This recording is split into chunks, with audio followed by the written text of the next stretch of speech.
Hi.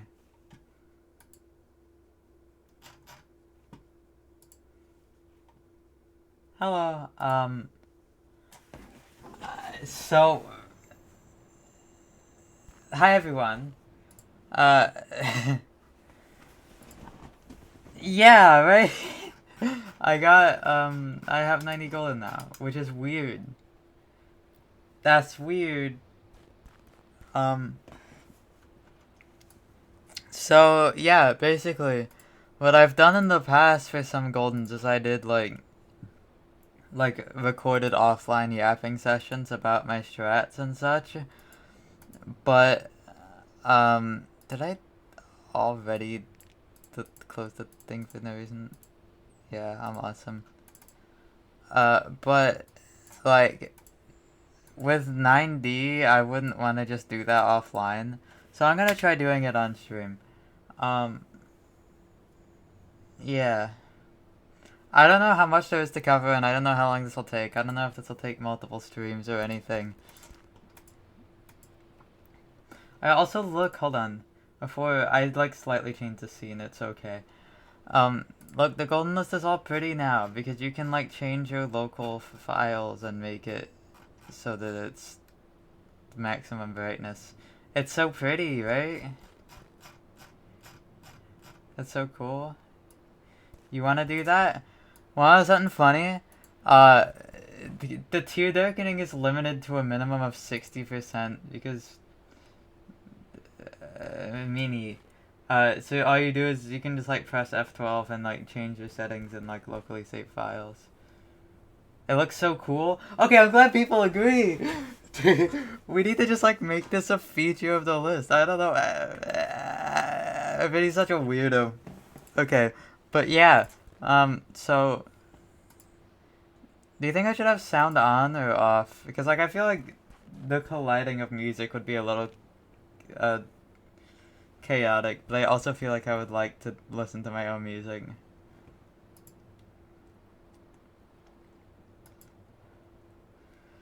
Oh, I'm tired. I don't know. I don't know how this is gonna go, but I will try my best to yap. To yap. I have open supplemental material physics inspector, and I said also Celeste. If need be, I'll show Celeste for like trust at least. Okay, yeah. Well, hi everyone. Let's get into it. Oh yeah, it's so. Wait, you can't even see it. Hold on. Whoa, wow, it's crazy.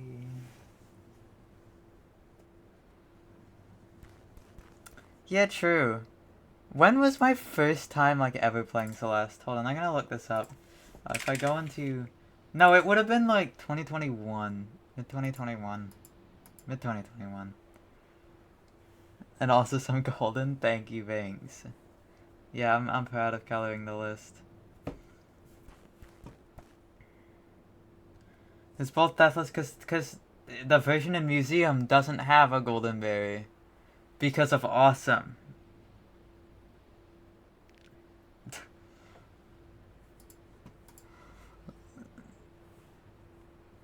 Eh. How about no? Okay. Is sound not important?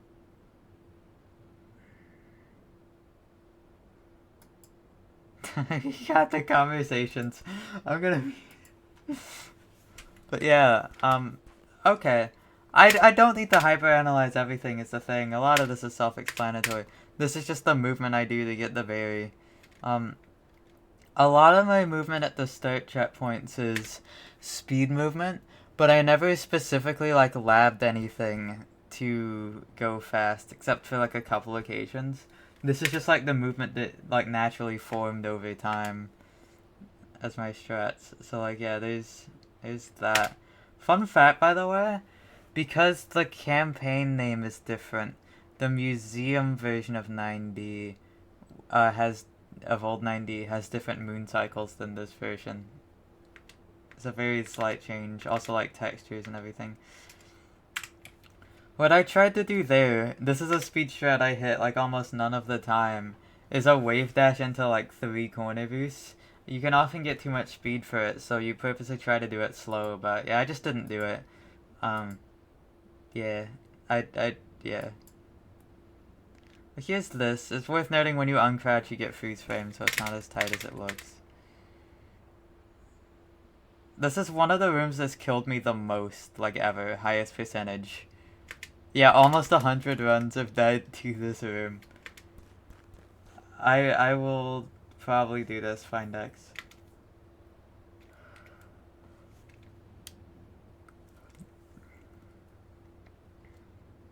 So yeah, I mean, there's if anyone has any questions, feel free. But there's not really anything to talk about here. I'm kind of just doing it.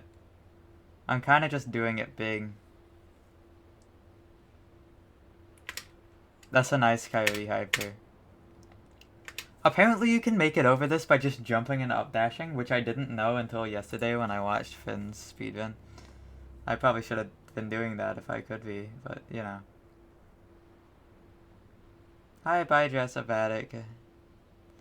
Yeah, I'll explain things as they go. I'll try to make this, like, pretty watchable for someone who doesn't know much about Celeste at all. That's kind of, like, something I want to do. A funny thing about this room, the aforementioned moon cycles. In New 90, you can do, like, a speed strat here where you, like, moon boost demo hyper and then just do a couple operates and skip the whole screen. This is precise. But it's way more precise on this version because the moon cycles are like as bad as they can be. So it's like, yeah, it's that's like a map change that isn't even really a map change. But it's like a 1 or 2F in this version. I missed the hyper. I'm so ass.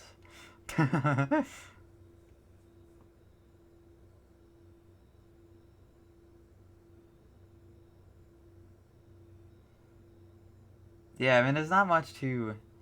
Okay, you know, maybe this will be a one-stream thing, because, like, you know... It's just clean movement, as simple as that.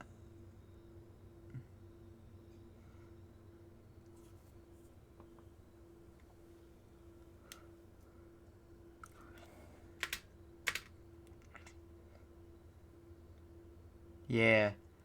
This room's actually harder in New 90, which is a fun tidbit. There's like a couple rooms in Start that are like that, and it's interesting. This thing killed me once, and I don't know why. If I just didn't reset myself. Yeah. Now, this is certainly a weird one to make a golden explanation of, because, like, this shit's not in depth. I feel like you can get it. You get it if you, like, know.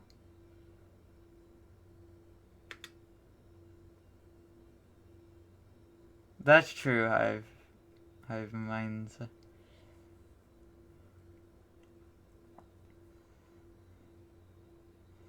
It's actually quite hard to, like, not hit this lightning. It's not, like, that hard, but it's something I messed up. If you fail this wall bounce, you can fall down through the spinners at the side because of the camera and retry it. Yeah. There are strats that have detail, I promise. It's just, like, not yet here. I don't actually know what that intro is off the top of my head.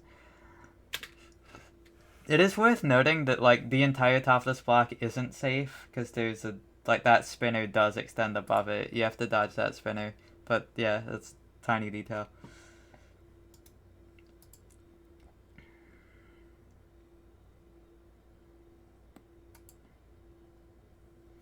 Oh, I messed this up and I had to do an extra loop.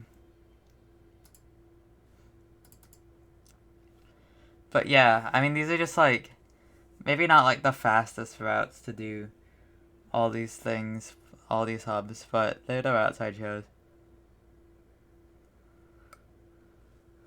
This guide will change the world, surely. I fail it here, but There's a neat little idea here that I think this is the only time I use it, but you can get a pretty consistent height Jelly Vader by like max height dropping it and then just doing down and up dash into it. It's pretty consistent. This gap is hard. Like this is a hard thing to do. This room killed me a lot. If we look, yeah, it killed me a lot, like 10% of the time.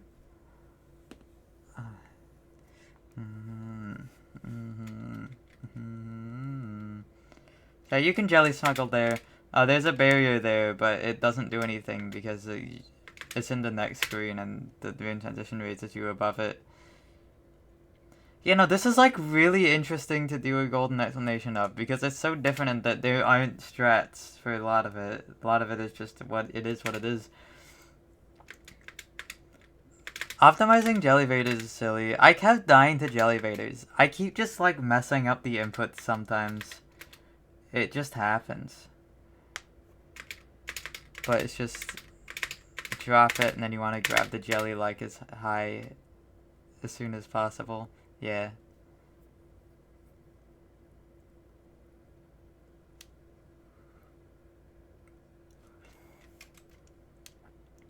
So these are bubbles inside each other. And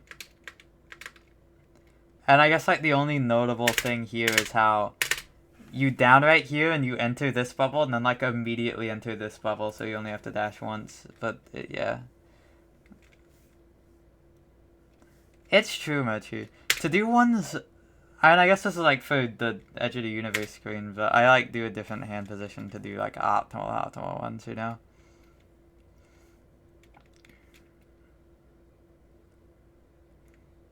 Funnily enough, this gap doesn't exist in you, so you have to go under. Like it's interesting.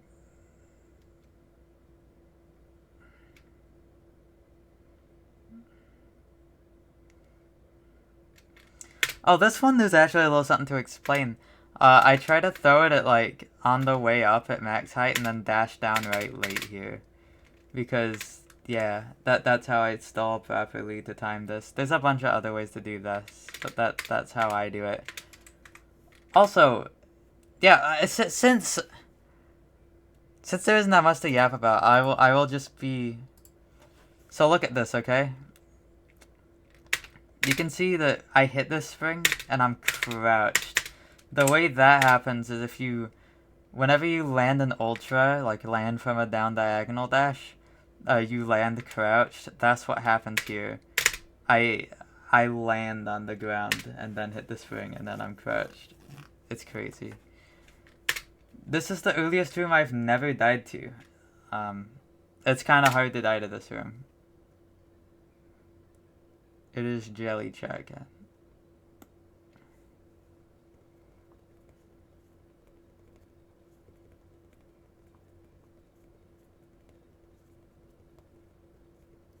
Ba ba ba da da ba da da ba ba da ba. Oh yeah, you can do like strats for this fish upright. I believe I've seen like people like destroy the fish and then stall and then upright as it reforms.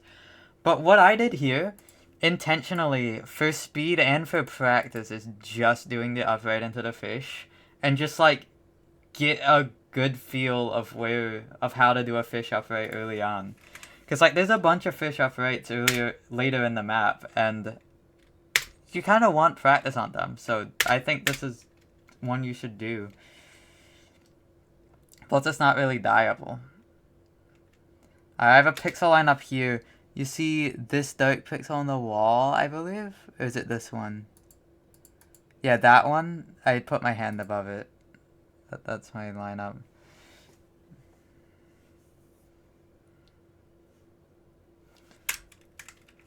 I accidentally unmuted it. Yeah, this is an interesting obstacle. No fish pre stuff right to it. Like it's. I thought you're just forgetting a couple times.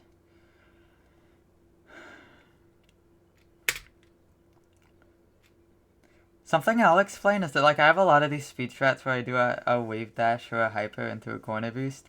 And there's like good CVs and bad CVs. Sometimes you can go faster or slower if you depending on if you collide or not. I don't think I need to explain that right now. I can explain it more in depth later, but that'll be important later for when it's not just for speed. Okay, yeah. Yeah, I'm explaining. This is going well.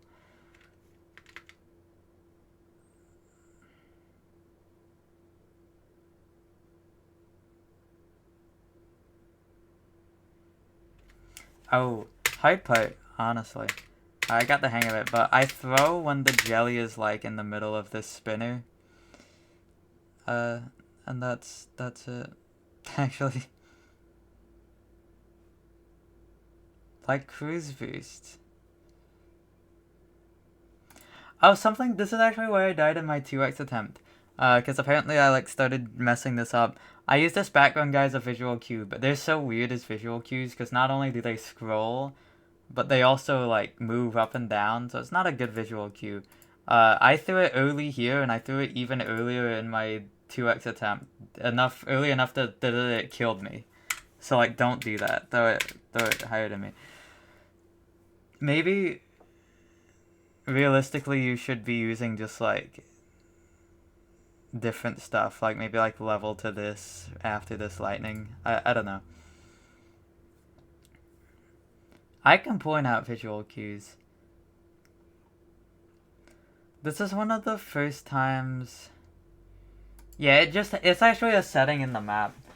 In the map metadata, silly mochi. Like there's some maps where you can be holding a holdable inside of bubbles. That is because the holdable in bubble toggle was enabled.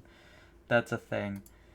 So if we listen in here, what I did to get the music in this run was that, because I wasn't playing with music in the actual run, is that I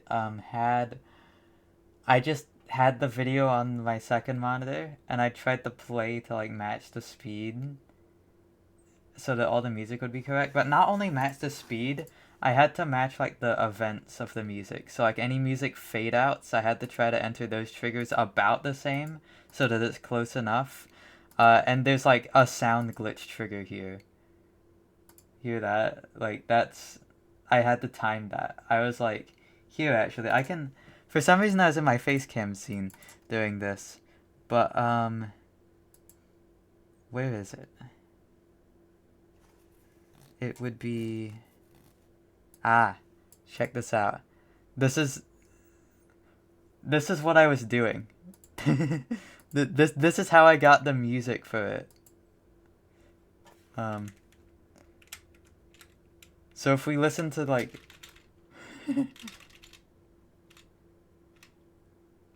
this was certainly a time. This is 2 hours of this.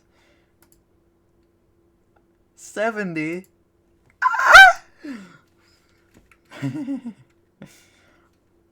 Yeah, you can hear the hi Benny. I'm like waiting here to time this heart hit so that the glitch trigger happens at like the most correct time. I don't know, like I feel like this is an alright method to do this, but it's kind of funny.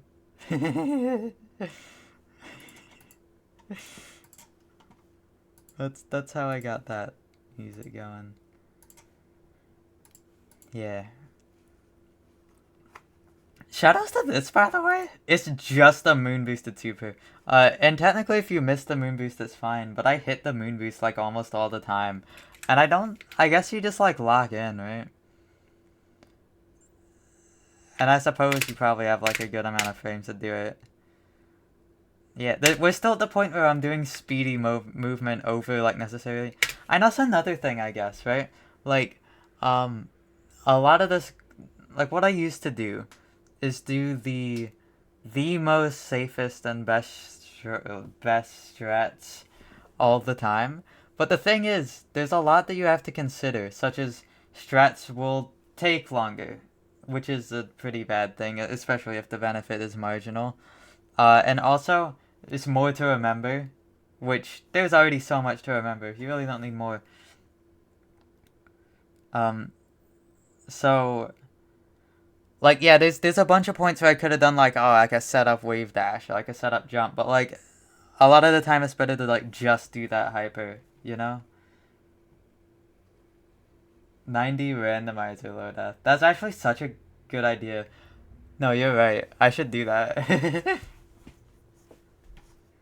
I'm writing that idea down.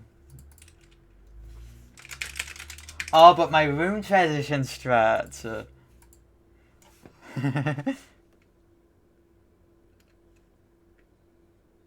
Yeah, playing fast helps you lock in better. That's another thing. I think so, and it's more fun. Good points. Good points.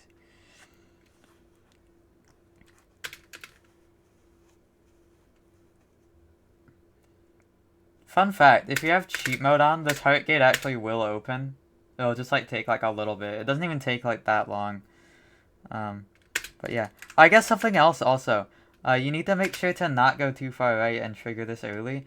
What I do is I go like a tile to the right of this block, you see? And then I do the dash and that makes me land pretty leftwards here. That's my strat. And hyper, demo, hyper. You can just room transition up here. There's a big gap between the rooms, but since you can go like above rooms a bit, that's how that works. This is an actual interesting statistic. I believe I have never died to this room in all the 233 runs that got here, which that's fair, you know, it's not like the hardest room ever, but this is the earliest room in the map that isn't that one room that like you don't really do anything in that I haven't died in. This is a subpixel setup, by the way. I try to tap into the bottom quarter of this pixel. It's okay if I miss it, but it's so that when I dash max height, I'm on the pixel above this, so I don't have to take a frame to correct down, and I can jump as soon as possible. Which makes that more lenient, because you do the super from further right. That's why I don't do the super from up here. I do a jump and then out, so I can do it from slightly further right. Super over here is kind of hard. If I may, like, take a look, actually. Because I do have the game open. For this purpose. Like, I can just answer this question. Like, how is this? Like, that's a frame that exists, but kind of barely. That frame wouldn't exist all the time. Because, like, if you don't hold right. That's frame 2. Okay, so...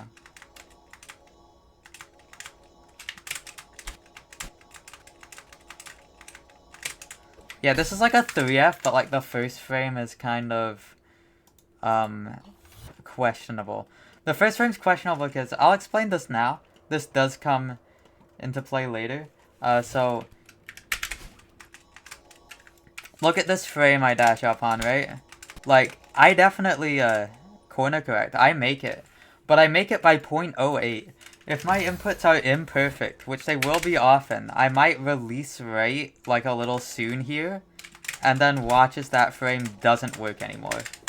Like that frame is dubious. So that's why you don't want to do that. That's why you do the jump away and do the super slightly further right, so that it is not like a dubious 3F, you know. And it works. I never died to it. Specifically, the visual cue I used was both pixels of hand showing. Okay, that was cool to yap about. I like that. That is some cool stuff to yap about. We're getting there. Oh, this room has a bunch of funny things. Here, hold on. Fun fact zone. After the stream completes, fun fact zone.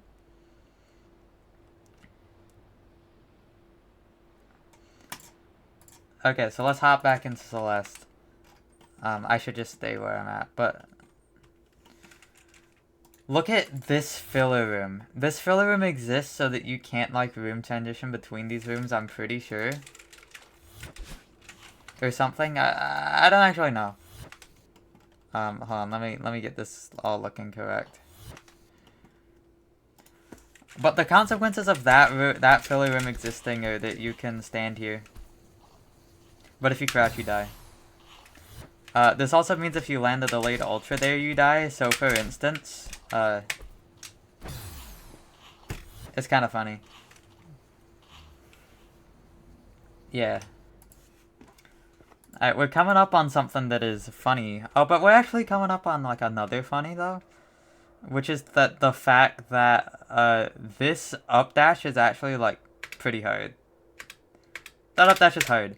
Not only that, I line up on this pixel so that the last frame, so that you can like super late, and it all works, all the frames work. At least I think so. Actually, no, I think it's only the first 4 frames. I need to check this. I need to check this. Let's hop on. I need to check this. Yeah, if you land the Dolce, you're crouched for the first frame. Yeah, so you need to jump on the first 4 frames of the super window. Okay.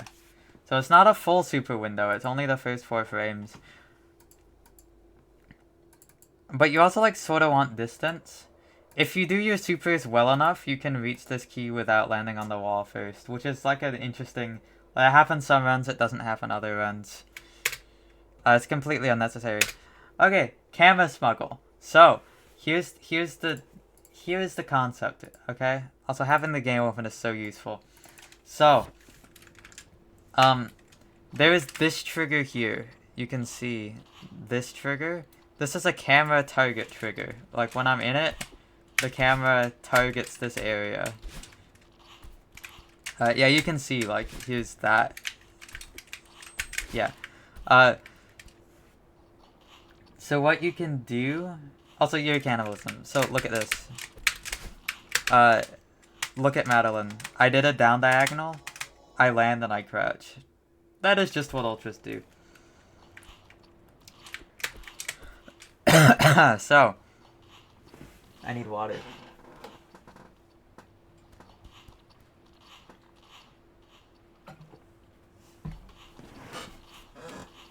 Okay.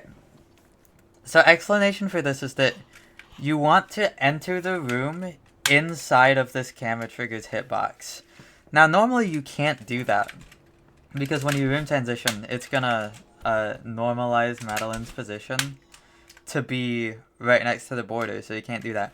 But if you have enough speed, it only pushes you right, it doesn't push you back. So if you have enough speed, you can enter the room in this trigger. And then if you're in the trigger for the first frame, you enter the room, and then you room transition outside of it the next frame. So, like, I don't think this would work if it was right next to the border, because you room transition, but you're still inside of it, by the way. I think? I'm pretty sure that's true. It could be wrong. But, so you need enough speed to be in the camera trigger on the first frame, and then just reverse hyper out to transition back to the next frame. And what that does... Oh, surely I can just do it here. Surely I can just do it here. Surely this will not take that long. Surely, right? Surely, right? Surely, right? It's so over. Okay, I did it. So, yeah, you can see, camera all messed up. We'll come back to that. So yeah, what this setup is Pig found this. It is you hyper next to the room transition and transition on the next frame, buffer a jump here, buffer a jump here, and okay, back to the game. So jumps in Celeste. Look at that. That's a jump, but there's specifically 2 parts of a jump. Or like several, but there's the initial part where you're at a constant speed of -105. And then there's the next part where you're just decelerating at 15 speed. And then there's the next part where you're at the peak of your jump and you have half gravity. You only have half gravity if you're holding jump. So see, look at this. My speed goes from 0 to 7.5. That's because I'm holding jump. If I release jump, it goes to 22.5 and increases by 15. So there's half gravity at the peak of your jump if you are holding jump. That actually applies just between -40 and 40 speed. Okay, so there's that. An interesting side effect of this is the state of which you're like pressing jump or not pressing jump on that transitional phase between jump timer and slow fall doesn't affect anything. It doesn't matter if I hold jump or not on these frames. It literally affects nothing. So What that means is I could release jump on this frame, I could release jump on this frame, this frame, this frame, this frame, or this frame. And it would be the same jump. Okay? So it's a 6-frame window to do a jump that is a 12 to 17F jump press, and it's the same trajectory. So that is another way you can do a normalized jump that isn't just a full jump, or like a 1F, is a 12F jump. So that is the next part of this setup, is do a 12F jump here. And then you release left within a 3-frame window, sort of using this guy as a visual cue. And then, I don't actually know, how many attempts do I take to get this? Oh, it's first try, nice. Okay. So yeah, buffer jump here, buffer jump here. It's going to be a 12F jump. You're also going to release left. And you're going to release left before you release jump, ideally. Which I didn't really there, but yeah. And then you do a right demo. And then jump on dash cooldown 4, which is a frame perfect input. And then buffer a dash. And then buffer another dash. And as you can see, Madeline is 1 pixel further than she'd normally be passed through in transition here. This means she's in the camera target trigger, she can reverse, and now the camera's all glitchy like that. Am I like gay or something? I'm so gay that it's actually kind of it's actually kind of gazy. So what this does, by insane coincidence, it is insane that this strat exists, is that, okay, so, we got this room here, right? This room has a concept. The concept of this room is you have one shot. Like, here I have 1 key, here I have 0 keys. I can't go back because that key's gone. I've never actually, like, done this. But the goal of this screen is to get as many keys as you can. So normally, you can get 2 keys out of this room. But the fact that you can mess up the camera like this means you can do some crazy stuff. And by crazy stuff, I mean just go through, like, all of the spinners. So here's what you do during camera smuggle. I look at these spinners for a visual cue. I line the bottom of them up about with this. And then I do an up left to grab this. And then hold left, grab this wall. Okay? And then climb down a bit until the lock, like the black part of this lock here, the keyhole, is visible. And then, this one's a little interesting. What you do is a jump, and then a right dash, and then hold left. The right dash is timed when the screen starts moving down, and then hold left. And then that picks up the key. Okay, it's a little... It's different because I don't know the fucking visual cue. The left hold is so you don't accidentally open that door down there. I guess it's like a little hard to do, but it's so you don't accidentally open that door. You know, it's not happening. But I swear that's the thing. This was Molly who found this try. But yeah, so that's what you do there. Then you hold right, grab this wall. Do a bunch of neutrals up. And what I do here, I'm pretty sure this is an entirely different visual cue from New 90, which I don't understand why. Maybe it's a camera offset trigger difference. But I look at these spinners, and I look at the tops of them. And it's gonna be like, you know, almost off of the screen or actually off the screen. Then you just drop off to the side and pick up this key. Okay, and then you neutral up. 3 full height neutrals is gonna put you like about here. But the bottom of this, you want the bottom of this. And then what you can do is the same thing again. You jump, and then when the camera starts moving down, you dash right, and then you just hold right. And what that does is that. Actually, I'm actually mildly curious about something. How... Can you miss that? Probably not. Excluding rounding errors. Yeah, no, that is funny though. Excluding rounding errors, that always works. You can't always exclude rounding errors. which is something that I've learned on accident. There's actually, yeah, so that's Camera Smuggle. It lets you get 4 keys out of this room instead of a mere 2, which is extremely useful, especially in FC, because I'll explain this now. I have a... what else do I want to look at? Because I also wanted to show something else. Oh, yeah, 1C. Someone remind me to hop on 1C.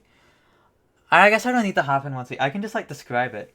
So I made this strat in 1C where you can, like, just jump from a pixel and hold down and make it through, like, the final gap.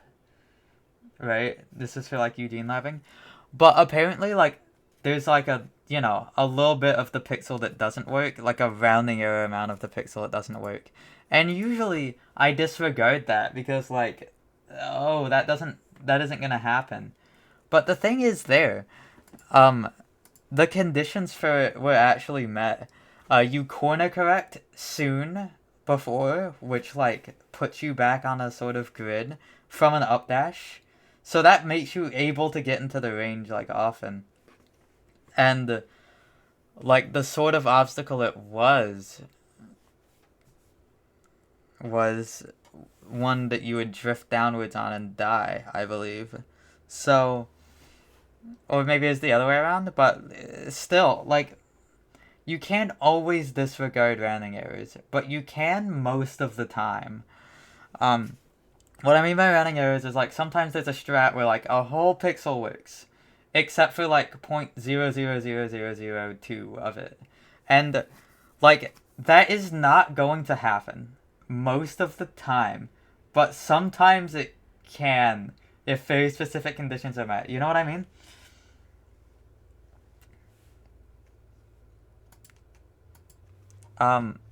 But, like, most of the time you can disregard rounding errors, but you can't always.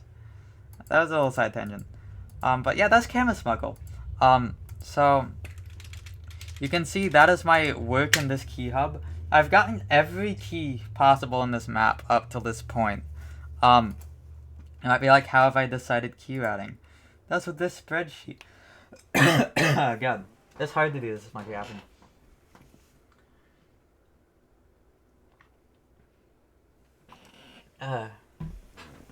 Hi, Winter! Yay! So what I did here is I have a, here, let me move to the side. Spreadsheet of every key obtainable, and I rank them by difficulty. So you can see here, the pink ones are, like, the green ones I was doing when I wasn't doing FC, and then the pink ones I added in for FC. So this is how I decided to do my key route. Since Slackboy was doing FC, I noted down the keys that she got with this S, just for, like, my own use. Yeah, so this is how I decided the key route. I will talk about the keys that I chose not to get when we get to them, okay? Okay. Alright. Oh, that is a big wall, okay. The walker. Sales tax, yeah. Sales tax. And I also, like... yeah, key routing. I did leave in a backup key also, which is that one. This is all in my 90 spreadsheet, by the way. It's the 4th tab at the bottom.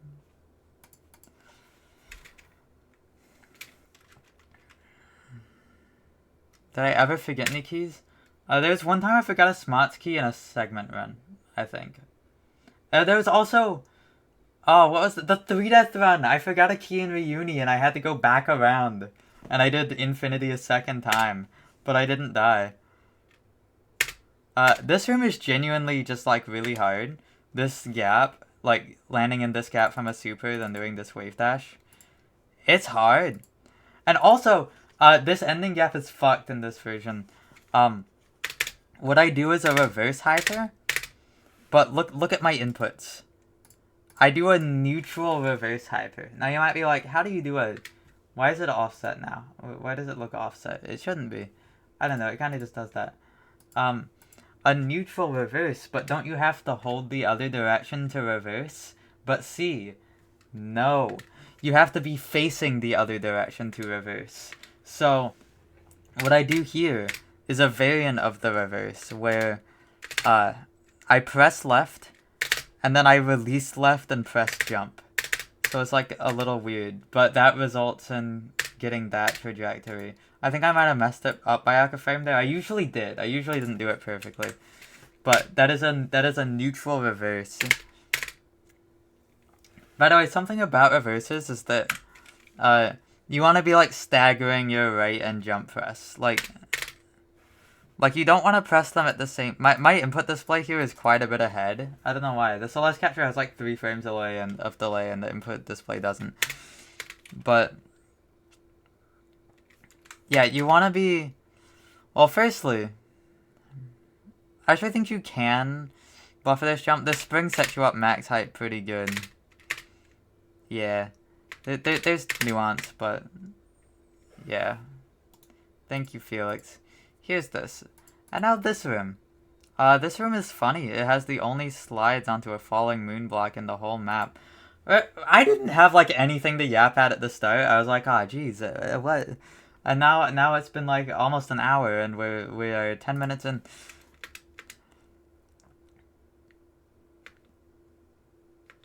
So, these falling blocks have an issue, okay?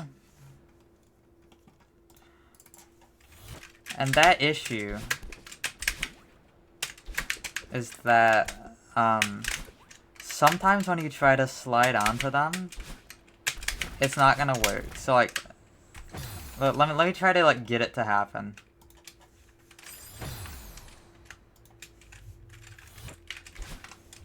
Let's go to like this block, okay? So if I like don't do any thinking here, see that? I didn't land on the block. Yeah.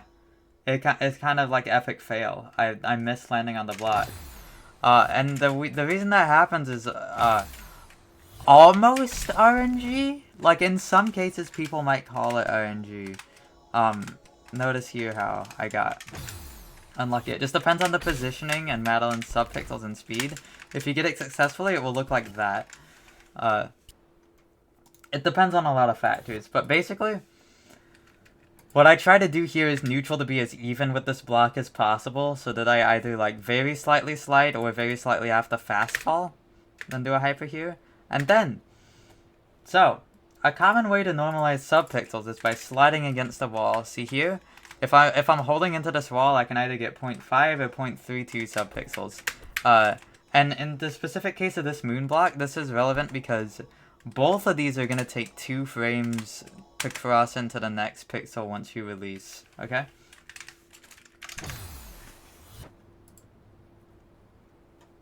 What exactly is the difference? Yeah, it's like almost every room is buffed in some way. A lot of those buffs are inconsequential, but most of them aren't, but very slight, but then some are pretty major. And then there are obviously the like large sweeping changes like no DTS, harder recon. So basically, yeah, that's my strat for the first one. Then my strat for this one is to slide into the wall, normalize my subpixels, then I climb up to the top. And this always works. You will always slide onto the block correctly if what you do is slide into the block and then climb up to like the top where a hazard blocks you from climb hopping. And the reason this works is because it takes you 3 frames to go from that pixel to above the block. Now, why is 3 frames relevant?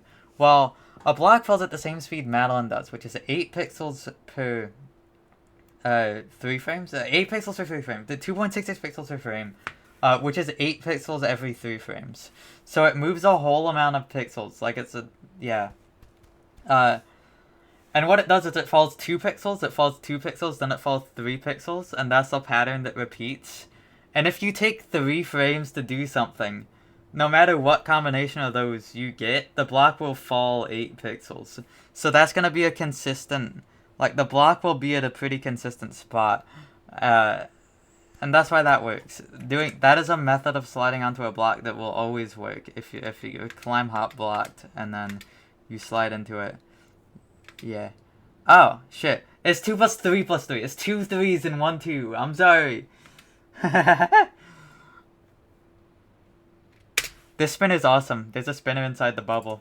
Can you spot it? My strat here is to do a crouch jump and then down left around like middle of this to the left, like a little bit to the left. Not past, like, yeah. It does super depend, Findex, because like you can get it to be pretty like there's so much nuance to it. I don't know. Hit up Fiddy. I don't need to explain that right now because it's just 90 and like for that one example, it's fine. Right, here's this wave dash you do twice. This is a max height setup, which I guess I should explain that. Something commonly you'll see in the Celeste maps is a max height wave dash setup. This is relevant because, like, you know, you're moving, you have the aforementioned half gravity at the peak of your jump. You often, like, stay at a pretty consistent height for a while. There's, like, a good, like, 10-12 frames where if you down diagonal, you will collide at the ground at the same time and on dash CD1. So this is like a pretty consistent way to do like, you know, max speed Gultras like that. Or any number of things, such as just like a setup.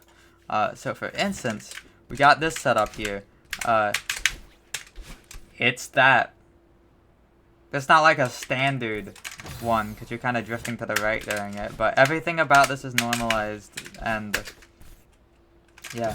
This obstacle is pretty hard. Like, it is easy to, like, let's, for instance, I did that on purpose, but, you know, very easy to die to either the left spinner here or the right one. God damn.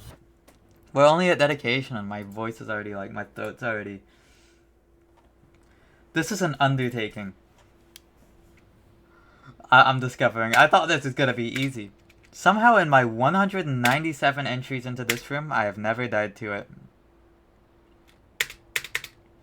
There's no visual cue I had for that. I just got the feeling for it.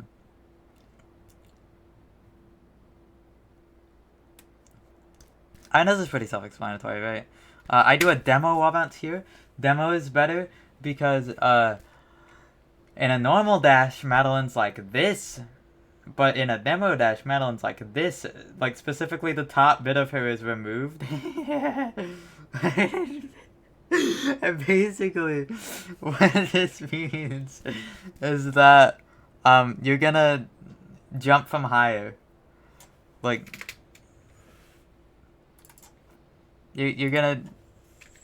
If you do a demo and are crouched, you will wall bounce from higher. Which is important because look at... This is hard. That's a hard wall bounce. How does this look full screen? I can watch this full screen. Okay, can I like press space to play? Okay, what the hell? So yeah, demo wall bounce here. And then here it's 5 down right dashes and then a right dash. This is also a setup, hyper jump and then release everything during transition to land up there. You want to do everything at about, like, what that does is it gets you in the starting position at the same time every time. Quickly also, which is nice. Which is good for the cycle later in this screen. Yeah, for a while I was like thinking I'd have to react to this cycle. Like, oh, if it's on this cycle, I do this. If it's on this cycle, I do that. But I quickly realized that I do similar enough movements that it's on the same cycle every time. So there's that. This is when the block is at its highest, you do a lift piece of crouch jump, then on the upright to land in this gap. Here's a pixel lineup. I looked at Madeline's, the black pixel on her leg, it being 1 pixel over, like 1 pixel of air beneath it. Then I do a down right, I do a down dash into a buffered upright, because this eliminates, okay, so here's another thing. Say for instance I want to do like an upright from here, right? An upright from this spawn position will put me at this exact position, like 40 pixels from the right of it. So see? An upright will put me there. However, if I just like willy-nilly do these inputs. You know, sometime I might like mess up. I might like press right a frame before, for instance. I might be on like a different pixel. A way to eliminate that is to do a down dash, so that you, while you're holding right here, like you're not moving right because you're in a dash. Basically, it's a way to make sure you always go to the same place every time. Without using dash only keys, which I do use later. But that down, up, right.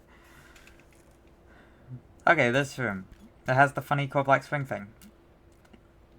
Here I have another demo wall bounce, except specifically it's a corner correct demo buffer wall bounce to make that height pretty good. That upright is actually like free.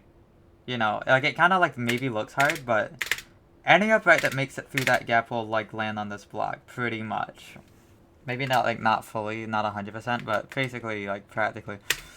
What I want to do here is do a buffer upright into a buffer up dash. But I missed the buffer up dash by a frame here, so I was too high on this block. What will normally happen here, okay?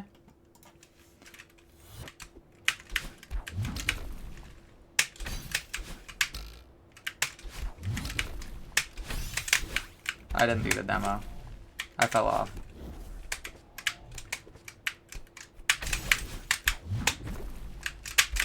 What will normally happen is my trajectory there will line up like quite nicely, right?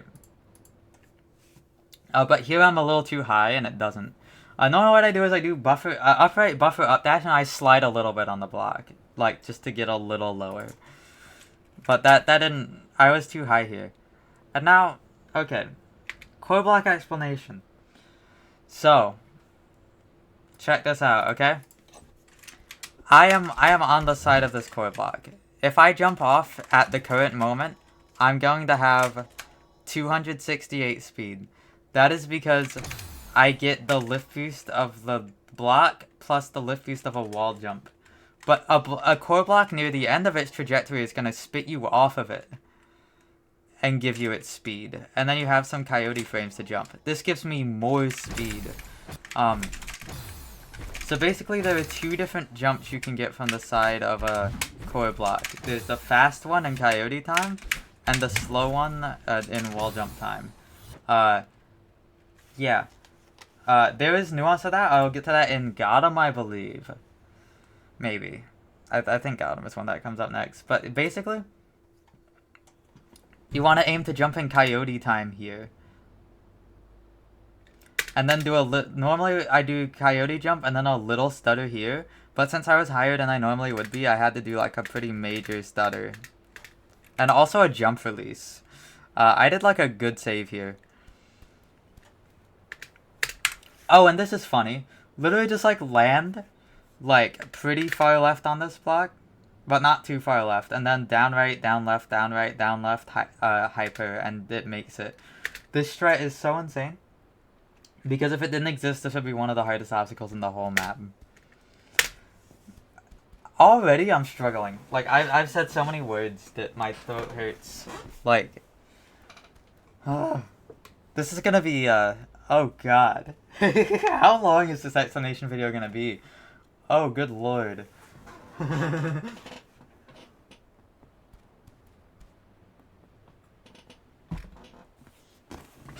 I take a little stretch. I hope it's under 12 hours so I can upload it in one video. Good.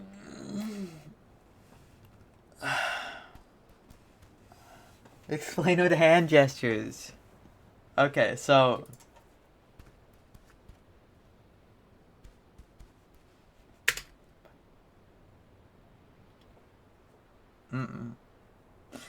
Okay, no.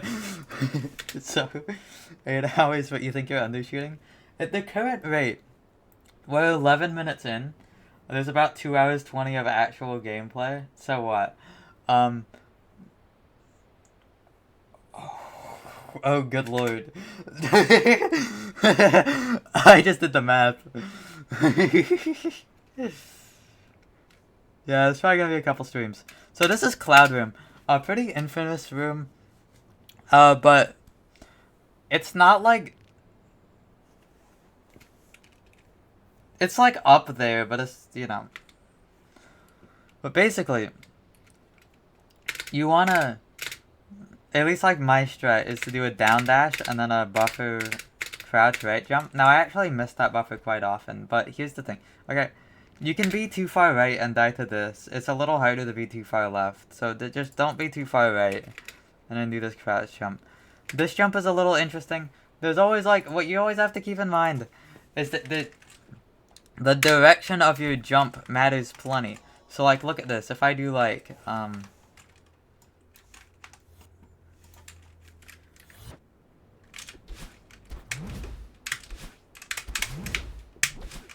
okay, so I guess this like isn't like the conditions you're under in which you like, okay. Honestly, what the fuck do I even do for this input? Like I'm like thinking of it, how to put it into words, and I don't actually know. I definitely do it. I definitely do it. I definitely do the input.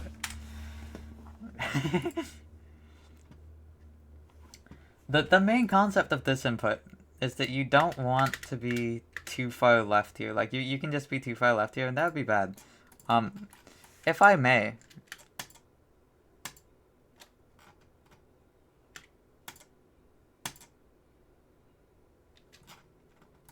let's hop on Physics Inspector.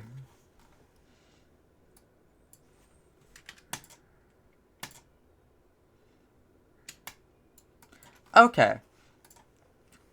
So if we look at what I do here, I press left and then I jump on a frame where like, yeah. So I jump on the 50 speed frame. I don't go up to full acceleration.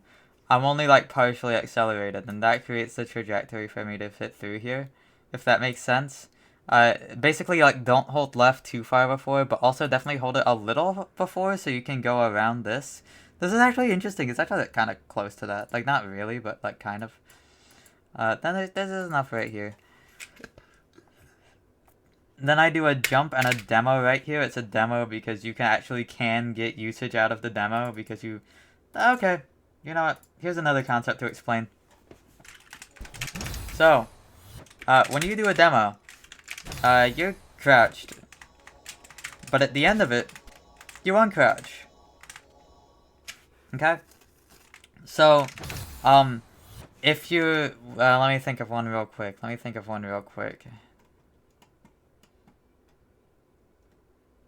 It's hard to think of one, actually. Yeah, it's hard to think of one.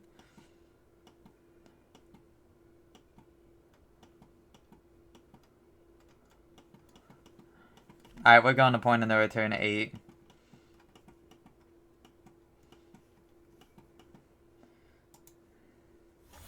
So, look at, like... Or no, not point of no return 8. We're going here. Silly me. No, we're not. Yes, point of no return 8. I think so. Yeah. For some reason I thought this wasn't point of no return 8. Here's a gap. We have a gap here. Now you might think like, oh, demoing would not help this. Because, hold on, actually. Let me just move Madeline down a little sneakily. You'll see what this means later. So you might be like, okay, well if you're not gonna uncrouch at the end of the gap, actually that doesn't even matter here, I think. But you know, yeah, never mind. That doesn't apply here. But anyways, well then no, but that's like the whole thing that I wanted to explain. Wait, okay, where's the spot? Is there a spot that I can explain this in? There has to be like just a good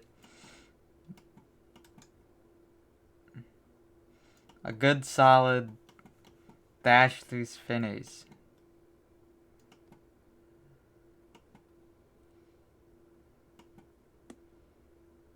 Okay, I give up. I'll just explain it in theory. It doesn't matter. I don't need to show it in game. It's fine. So, yeah, end of a demo, you uncrouch. So if you're able to like crouch under some spinners and then uncrouch once you're past them, that's good. But even if you can't,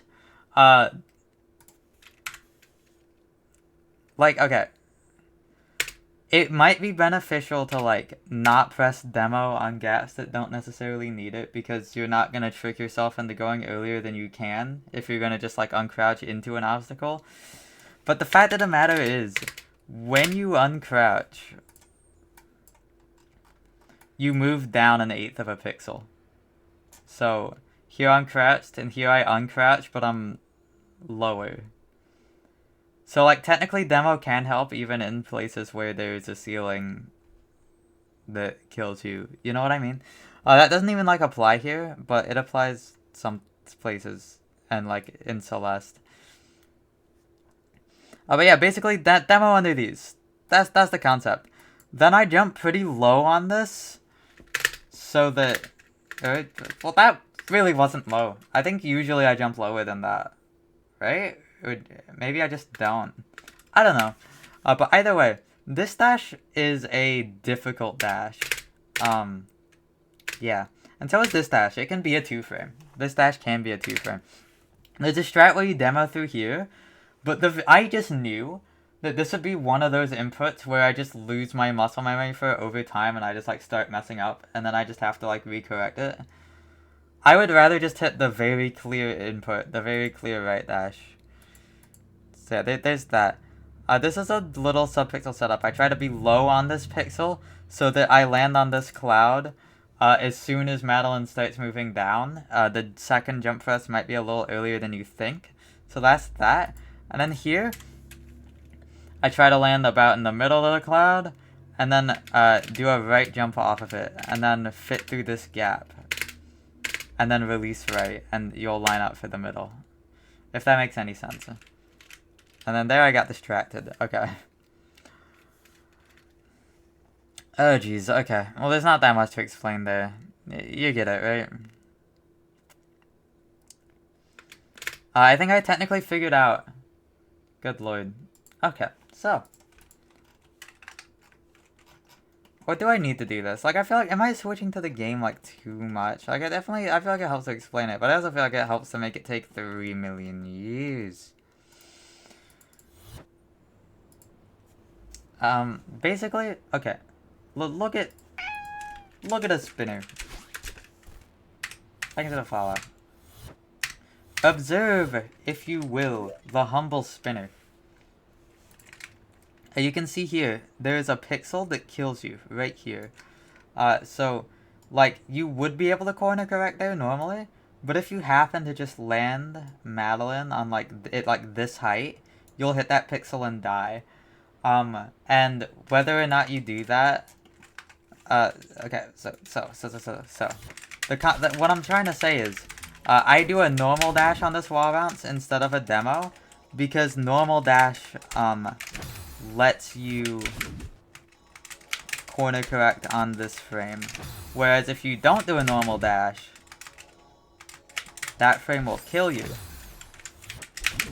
So that's why normal dash is technically 1 frame better there, but only if you're holding left that long.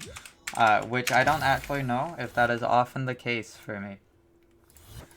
Yeah, there's that. This service is actually like kind of tricky, because I kind of like drifted left before I did it, and it's like a little weird. I don't know, so it's a little odd, but it's fine. Ultra dash.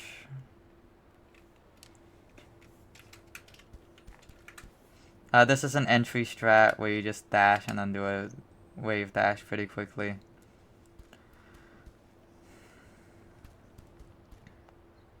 Sometimes this can give you leftwards lift boost, which would make you a lot slower on the wave dash, because the lift boost is also multiplied by the wave dash multiplier. And sometimes you won't, so sometimes, like, I think there I was fast, sometimes you'll be like 20 speed slower. Maybe that's not true, like 10, and it's noticeable. I don't know. But yeah, here I do a super when the block is like about past that background tile. If you do it, and also like while you're moving up inside of a passable object like a jump through or a moving platform, the game is going to push you up 2/3 of a pixel every frame as long as you're not moving down. And again, this matters if you demo or not. If you don't demo, you're going to be inside of the platform for slightly more time and it's going to push you up more. And that will make you take longer to land on it. Which is why most of the time I do a demo here. But if you happen to do this super low, a way to save it could be to do that upright without demoing, so that you do get the more push up, so that you do actually make it, you know?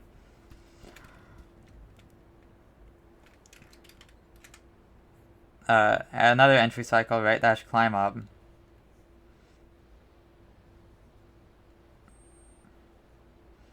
Where to cycle, dude. Yeah, like, you can see what I'm doing here. I don't need to explain anything about this. What I do need to explain is this. So jump as soon as that guy, this moves down. This is very vibes based. It's a hard obstacle. Like, timing this is so hard. What I kind of did is I just like felt, I know that timing. And then this timing is like, look at how it goes a little faster than that. That was how I thought of it in my brain. Like, I go a little sooner than that one. Like, bang. If that makes sense. I don't know. It's a cycle. It's hard to get the hang of. Wait until that guy goes past the top of you. Do a tiny jump on an upright. Do a wall bounce. Wait till the guy goes past you again. Do a smallish hyper. Buffer down right, buffer upright, and you'll make it there is my strat. That's positioning setup. Do the upright when the bumper is as far right as possible. It does matter. Like look at the bumper is like doing a Brownian motion over here. But like, so you don't want to like wait an extra cycle because then the conditions are going to be entirely different. I'm not sure it'll work. You want to go on specifically that cycle. This room's funny because it's one of the only checkpoints you can backtrack in.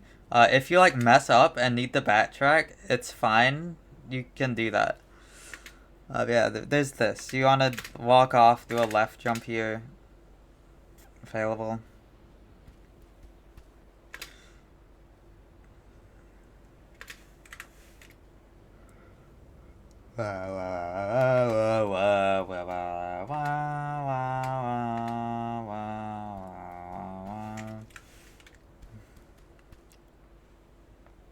There's not much to note here. I mean, like, you control your fast fall there. This is an upright demo to skip that feather. And this is, I do a right tap to get into this gap, and then I release up to slow down a bit. And then I do my circle. And I make sure to hold up at the end of the feather so I get boosted upwards and have time to land in the gap. Now, here is where I explain some feather fundamentals, okay?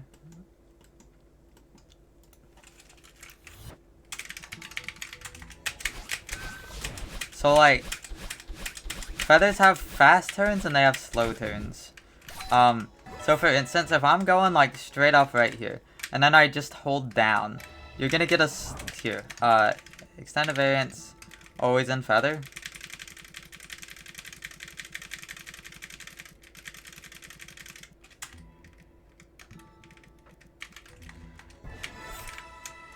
Okay, so, like, look at how I have so much more speed, like, when I'm doing this as compared to doing this. This is because if your desired angle, if your inputted angle is too far off from your current one, you're gonna do a slow turn. And that, like, sounds like, oh, that could be bad. You want to do, like, optimal feathers and do, like, fast turns. But no, it super depends. So, here, for instance, is a point where I want to do a kind of slow feather circle. Wait. That was weird. What the fuck?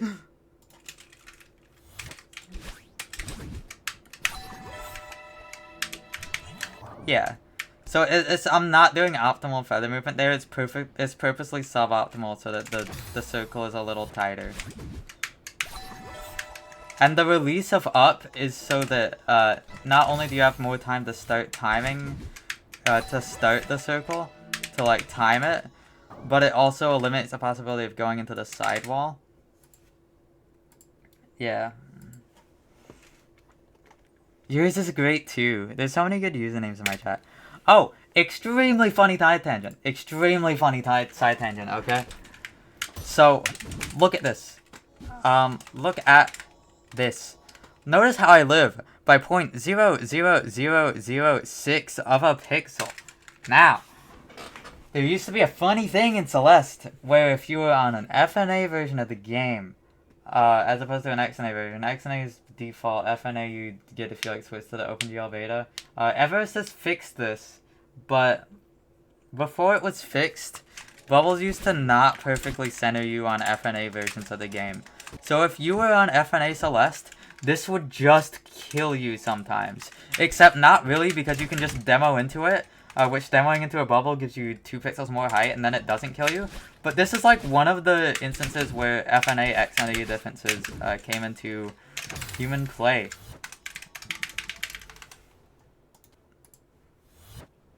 Very ninja chatter username.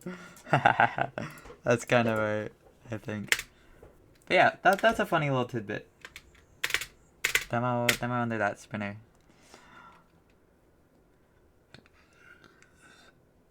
Okay, so. Cloud.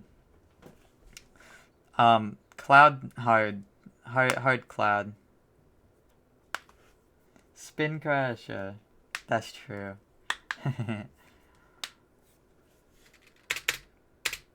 Hypering off spiked clouds is a little difficult, because if you press, like, it's a buffer instant hyper, right? But you can't just, like, buffer it as you would buffer a jump.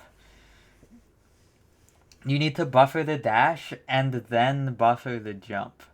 And the dash and jump are going to be 4 frames apart, because that's how long you take to be able to jump after a dash. So basically, you just have to do it good. I don't know, like, try it yourself, you know. Instant hypers off clouds are hard, and there are plenty of them here. Also, height here is actually, like, a little tricky. And then 2 more instant hypers. And this is a super, just do a tiny jump left, and then super right. It's pretty chill.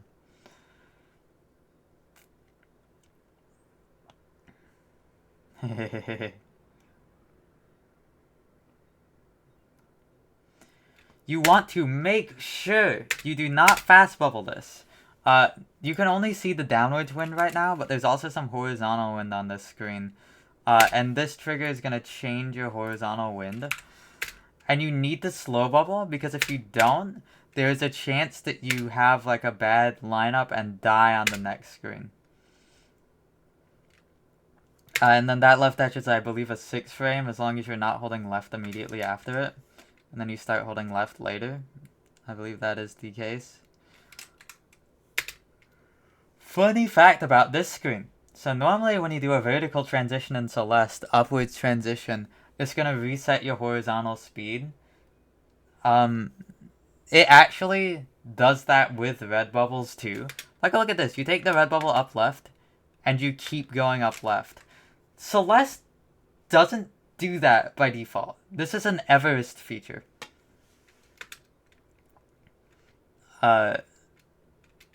So, on the initial release of 9D, it actually did reset your velocity, and what happened in this screen is the bubble went slightly upright following mouse cursor, and the key was over there.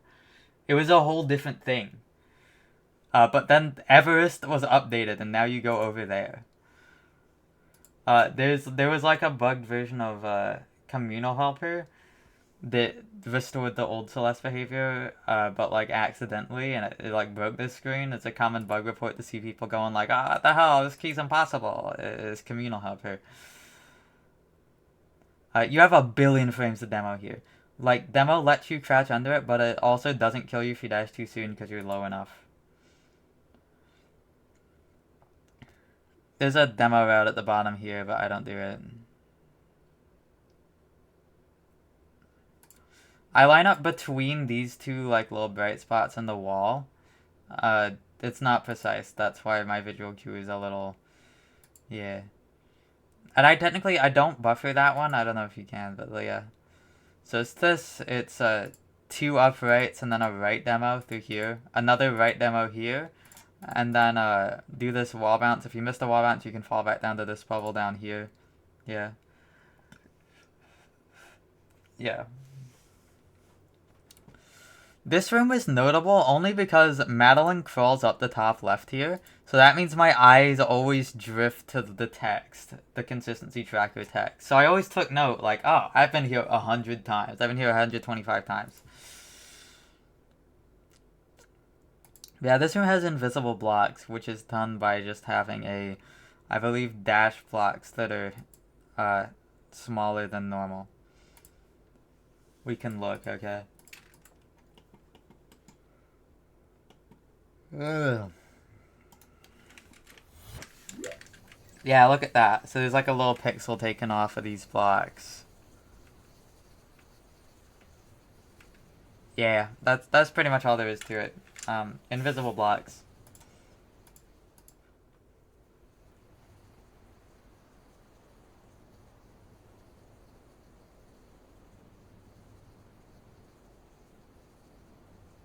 Go over the screen here. Hyper here. This is a strat. You want to jump slightly early into the moon block, into the core blocks recoil, and then buffer jump here. You jump early because if you don't, then it doesn't work. You can go too late. But what this lets you do is it lets you skip that. It lets you skip this, which would turn these to ice. It lets you skip this jump to this block from this core block, which is hard as fuck. So it's just a way to do that. I think technically you can go over too, but I didn't like it.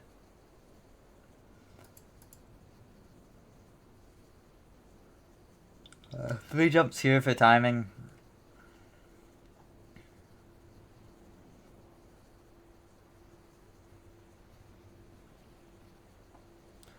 Okay, yes, here is another key concept about core blocks, okay?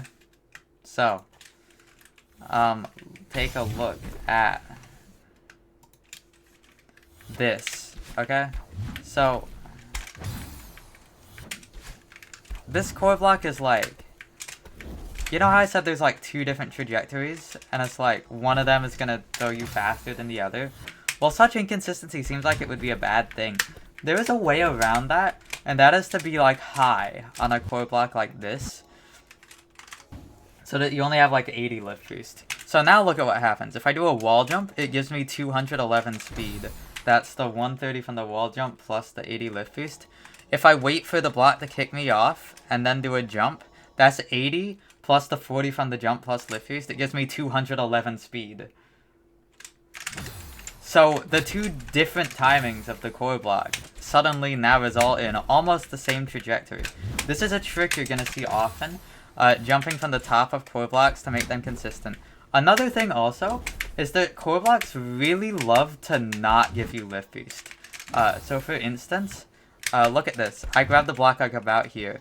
Now look at my vertical lift boost. It's literally 0. If I jump on this frame, I'm not going to go upwards. So like, look at this. 0, 83, 83, 83, 83, 83, 83. Okay, not the best example frame. These are all frames that work. But like, for instance, if I'm like a little closer to the center here, like, say I want, like, you know, to get a little upwards boost here. This is going to be so inconsistent. Because look at it. I have 0 vertical lift boost now. 0, 40, 0, 40, 0, 40, 0, 40, 0, 40, 0, 0, 40. Like, it's basically luck. Hi Vision. What am I? A bunch of freak. Large amount of freaks in here. So yeah, basically, the point is, core blocks can very easily not give you the vertical lift boost they should. The easiest way to get around that is to just jump from the top of them, where they give you enough lift boost that is always guaranteed. So, jumping from the top of core blocks, the benefits is twofold. You will get good guaranteed vertical lift boost, and any timing you can jump off the block is going to be a very similar trajectory. If that makes any sense. So going to the top of core blocks is a good play. Visual cue for this right dash is like, you see these blocks, you want to be to the left of them. And also like, that is that, you know. You want to grab that not as high as possible so you can fit under that while still grabbing there. Same deal here. You want to make sure to slide against this wall or collide with it before doing the neutral here so that you can do the wall bounce. You also want to slide against this wall to normalize your subpixels enough so that you can do these 4 jumps just fine and that dash. Yay! 4. Hey Pirate, my Friday's going well? I guess so. You know. You know. Okay, welcome to maybe the hardest room in the map. Like, this might be... It might be. This might be the most inconsistent room in the map. If we look at my stats here. Oh, jeez. If we go to... consistency by room. Yeah. You can see here, memories 8, the trampoline. Oh, that is a bad percentage! Okay, ignore the fact that it's that number. Yeah, I died here about 15% of the time I got here. Which is, actually the highest out of any room I've entered a large amount of times. Yeah, no, it surpassed Veronica.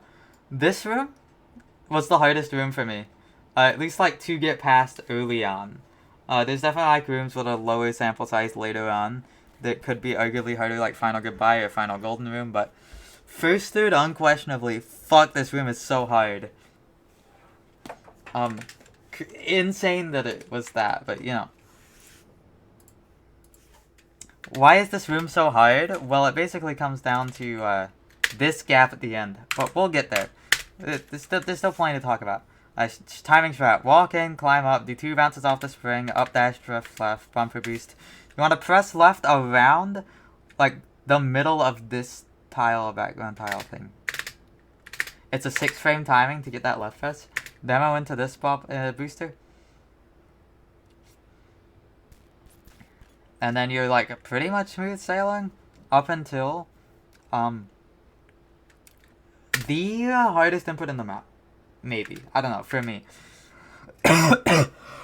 It's so hard. Because... yeah, core blocks are kind of fucky. Oh god, there's another fun fact about core blocks. I'll just get to that later, though. Okay? So. There's a lot of variables at play here. Your height hitting the bumper. But not only that, you don't hit the bumper at the same horizontal position every time. You're gonna, like, be clipping into it by an amount. Also, the bumper is gonna be at a different part of its cycle. I try to get around that by doing about the same movement every time to get there at the same cycle every time. And also, another way I get around it is by doing this left dash pretty far right, so that the dash ends before I hit the bumper, and I'm moving at a slower speed. So instead of moving at 4 pixels per frame and being at any one of those 4 pixels, I'm moving at like 2, and there's less variance in that. So anyways, while you're in launch state, your inputs don't affect Madeline's trajectory. Your like left-right inputs don't affect your trajectory.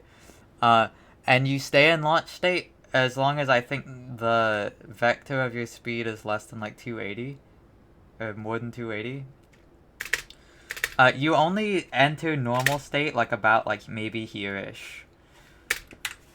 But the play here is to press right during launch state so that it doesn't affect you, and then you only have to time the release.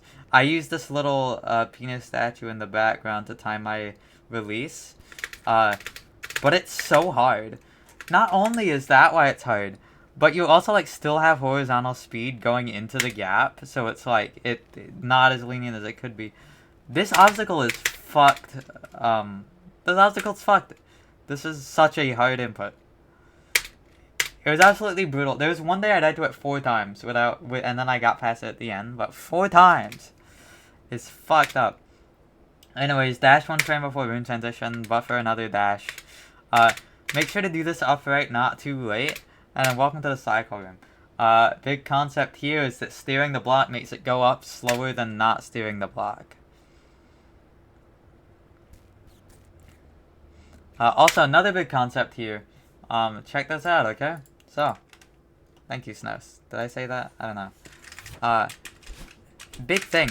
Look at my lift piece again. So, I'm moving this block to the left. You think I should get leftwards lift piece from the block moving left. But, look at this. I have negative 50 lift piece. I have negative 53, negative 53. Oh! What is that? That's 0. That's a frame with no lift piece. Let's keep going. Maybe it's just a fluke. No. 0 lift piece. 0 lift piece. These lift piece scam you. Often.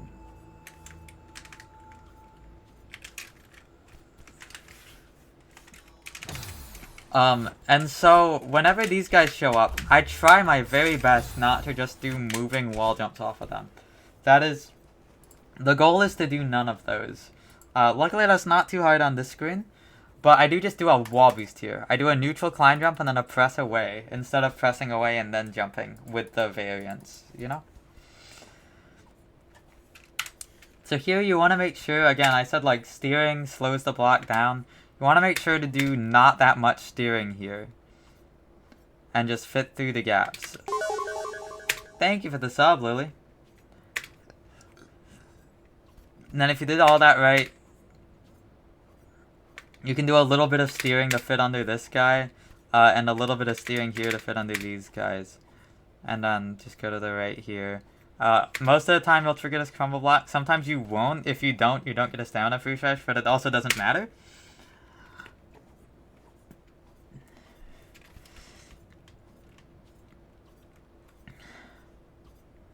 Oh, here's a funny thing. I have a subpixel normalization strat here that I didn't test for, and like didn't mean to create, but I ended up just figuring it out just by playing the map. Basically, by sliding against the wall before that neutral, I will grab the wall here on one of 2 subpixels. Then I can wall kick away, release at any point, and then grab this wall. And then wall kick away and then hold right. Basically what I'm saying is this strat makes it so that I don't grab the wall before corner boosting, I just corner boost. Which is like maybe technically like 1% nicer. So like weird accidental normalization I do there. I just kind of like figured, that seems awfully consistent. Am I accidentally normalizing it? And I was, so I started doing it on purpose. To explain what I mean, by the way. So here's the thing. Here's the concept. Grabbing will take precedence over climb jumping. So if I press grab and jump at the same time here,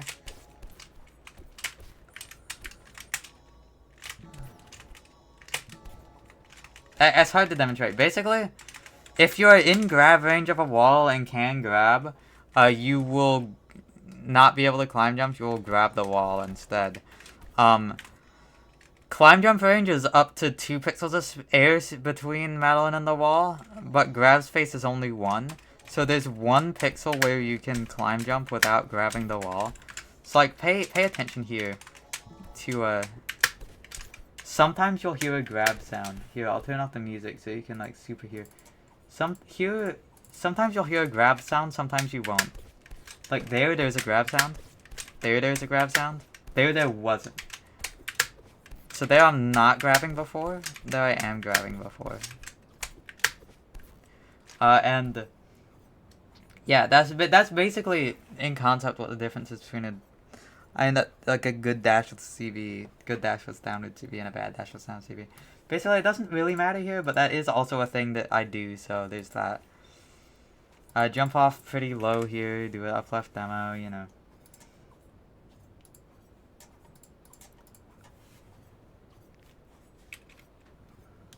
Here I do. Pixel line up top of Madeline's like face is on the top of that white line there. Jump away, you're gonna grab this core block at about the same spot every time. And then do this. You actually have to kind of do that pretty good. And here I just have pretty consistent movement.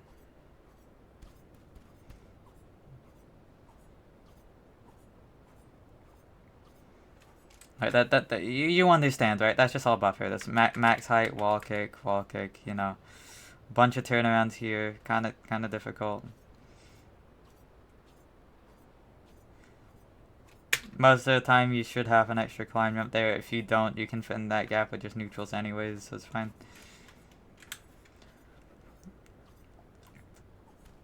That's another instance of the down dash into upright thing.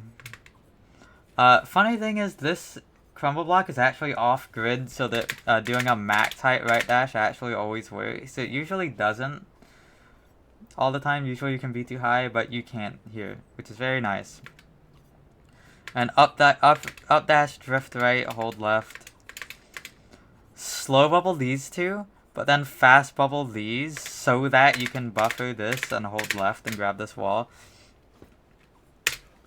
And then I didn't want to do this timing during the left one because it doesn't like it slows you down, but it doesn't actually slow you down to give you another frame. It just makes the timing a little weirder and maybe more inconsistent. So I chose not to do that. I tried to enter the bubble and right dash as soon as the wind stopped so that I had the consistent 3-frame window here. Yeah. Make sure to not enter it too soon and have the wind push you a little bit and offset you and make it a 2-frame. That'd be pretty bad. Exactly. The conversations in that round were crazy. Oh, this is such an undertaking explaining these strats. The timing here is when the wind starts, you slow bubble up, you fast bubble this. You'll see this little decal in the background, that's where you time the right dash. You want to do the right dash and not be holding a direction, and then press a direction, and then 2 dashes. And then you want to go as soon as the wind fully stops here, slow bubble up here. Worth noting that even though you're moving left and away from the spike, it can still kill you because that's only the wind pushing you, not Madeline's actual speed, which is how the speed with the spikes check. If the wind, yeah, that's that. Welcome to creation. Okay, so, fuck, I have a headache. This is actually like not easy to explain. It's been almost 2 hours, and I'm like nowhere. I'm nowhere. I'm 20 minutes into the golden. I'm not even 20 minutes into the golden. There's a lot of breaks. I'm like 17 minutes into the golden. Good lord, how long am I gonna take to yap about all this? What the fuck? Hey, wait.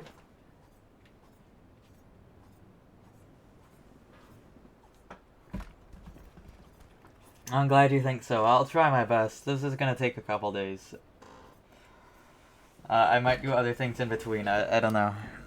Oh god. Okay, so this is instance of key routing. Up until this point, I have done every key, but that changes in creation. There are 4 keys that I skip. Which I can start. I want to hop on the game and like play it a bit. I can start by showing those rooms off. So the rooms I don't do, I mark as transition rooms, so if I did decide to do them, I can change them. This room, which is a lot harder and old. I don't actually like know how you do it. It's you definitely do something to do it. Yeah, like you definitely do something. This room is hard. These cycles are quite improvised. Especially this. Yeah, the only saving grace is like you can do it without collecting all the TUT switches, but like, oh jeez. This room's hard. Too hard to do. And around. There's also this room, which is actually the easiest key that I don't have included in my route, I think. The strat I did here, it was some entry timing strat, I don't remember. Then you do an overclock there. What is an overclock, you might ask? Well, look at this. if I'm on the wall here, look at my stamina, okay? Stamina's at 110, stamina's going down. If I do a climb jump on this wall, my stamina goes down. If I do a neutral climb jump on this wall, stamina goes down, but if I turn away, my stamina gets refunded. That's a leniency mechanic called wall boosting. But now look at this here. If I do a climb jump on the ground, my stamina doesn't go down. If I do a neutral climb jump on the ground, press away, I still get stamina refunded. So you can get 137 stamina instead of your default 110. That lets you get more stamina than usual. It lets you overclock. That is what an overclock is. So yeah, you overclock for more stamina in this room, so that this is my strat at least. I don't actually remember my strat for the second half. I watched Eugene do this. Surely Eugene buff, okay? Hello, this is different. Hello, this is different. Hello. We're different. We're different moding. Okay, yeah. So that's that room. I chose not to do it. I don't know it that well. Another room I chose not to do is the Dream Hyper room. Honestly, I didn't feel like labbing this. You can skip a lot of these Dream Hypers, but you would have to do like a bunch of pixel lineups to do that, and pixel lineups on Dream Blocks honestly just suck. And I would not want to do that if I don't have to. So I chose not to.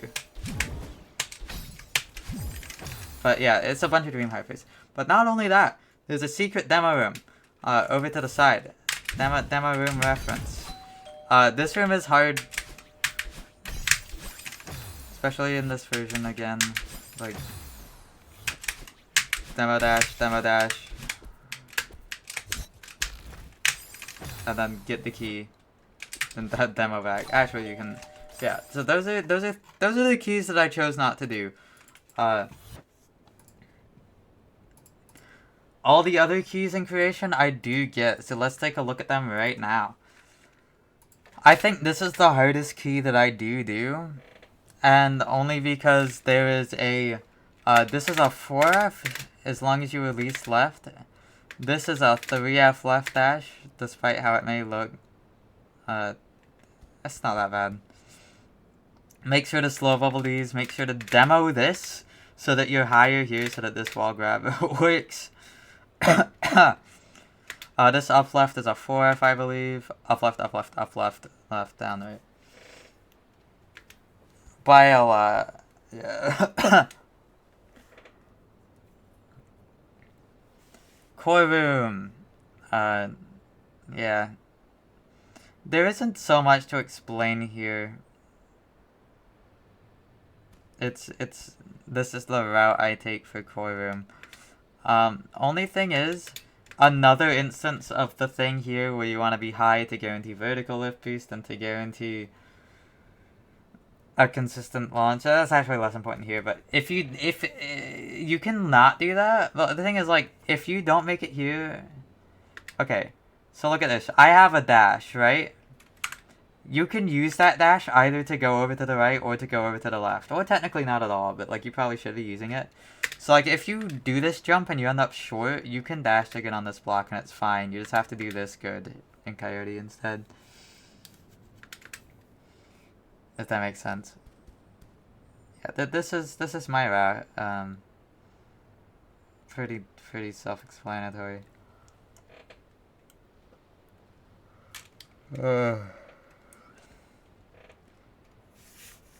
Here's this room. You grab the sides of crumble blocks and wave dash off of them. There's not much to explain here, luckily. I will take a break and explain. Remember, innocent, I was so, like, blissfully unaware. Like, ignorance. Ignorance is bliss. That was the phrase I was thinking of. I said the wrong word. I took up. First of all, this max height works pretty well. I drift right a little bit to buffer the jump. We're chilling. This ultra is kind of hard. I mean, you're doing a landing onto a 2-tile thingy here, but it's actually secretly fine. It's fine. It's fine. You get it. I don't need to explain it that much. Then I go up here to this cycle room. Which, I mean, you can see what I'm doing, right?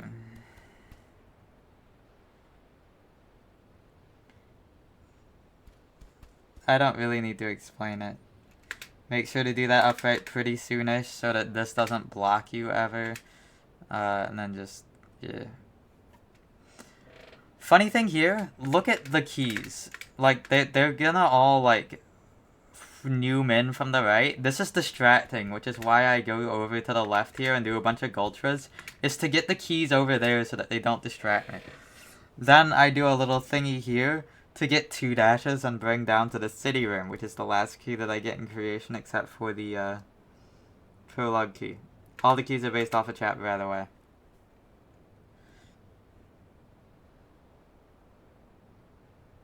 Yeah, it was for a reason.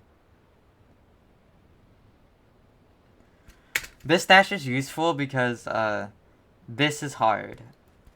These spikes are moved down, so this corner jump can't 0F you, but this jump from this spike to this block is difficult. And one that I would not like to do. So I didn't do it. I did a smuggle. This is wall kick away, left dash. Make sure to slide against the wall before. Here's a funny little detail. When you collide with a ceiling from a red bubble, you get put into hit squash state, which just like basically keeps you there for a couple frames, but you can exit hit squash by pressing jump. So that's why there's a little jump press. If you look at my input display, I press jump. That's to speed this up by a couple frames.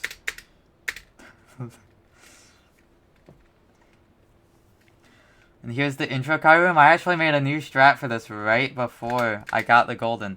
So pixel lineup, I stand right next to the little pointy thing on the thing. And then I use my dash only keys here.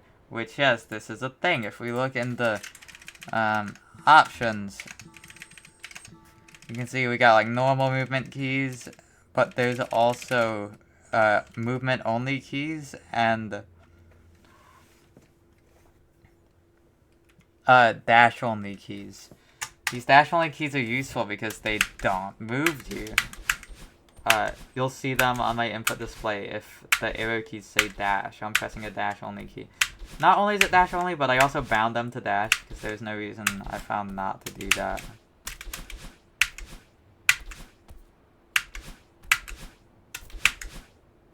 Wait, this is kind of like a puzzle.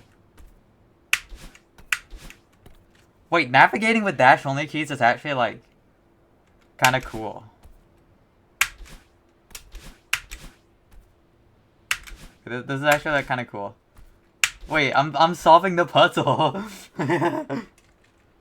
Wait, has anyone done this before? Can you do Celeste with like dash only keys? Has anyone done this before? I think that's a cool idea. Wait, hold on. Yeah, hold on. I'm writing that idea down. I cooked. So basically, I use my dash only keys here to not go too far to the side, because like you wanna do a neutral wave dash here, but it's a little hard to do the neutral wave dash because it's neutral wave dash early into the wave dash timing. So I don't worry about holding the direction too long by pressing my dash only keys. So I do dash only down right, buffer, jump. Oh, worth noting, I do 2 jumps off the car, because standing on the car lowers it. I do 1 jump, and then I do another jump off the car when it's higher, which is important. I want more height. And then the down right dash only key, buffer wave dash, and then up dash dash only key, and then move back to regular keys to drift onto that car. We're good. This is a dash, demo, left dash, up right. I line up Madeline's hands with that in the wall. There's 2 things in the wall. Down dash, up dash, wall bounce. You'll fit through this gap. Do a wall bounce here. I get Madeline pretty low in this. The dash timing here is about when that guy is like fully below the block is when I time my dash. And then watch out. There's a spinner there. It's hard to see. There's a spinner there. Refresh your dash in the water. Go over there. This movement is to grab the wall to get a pretty consistent starting spot for the hyper bunny hop. This is also starting position setup, walk your way upright. Fucked up thing about this ultra is that it's hard. Like, you can die to these very easily. You have to do it pretty good. So try not to do that. Try not to die challenge. And then this is another right dash to line up here. For this hyper bunny hop, this wall bounce is like kind of hard, but it's okay. Do that. Let's do a climb jump and a right dash. I used this little bit of floating debris as a visual cue for the down right for this ultra. This debris is honestly crazy, because if I didn't have this visual cue, this would be very inconsistent. So there's that. Here I'll talk about like ultra fundamentals a little bit. It's not that important, but it also is how I do every ultra. Being crouched on the ground has more friction than just holding right and being uncrouched on the ground. So look at what I do here. I release down so that I'm not crouched on the ground. That's how you can get the most speed out of ultras.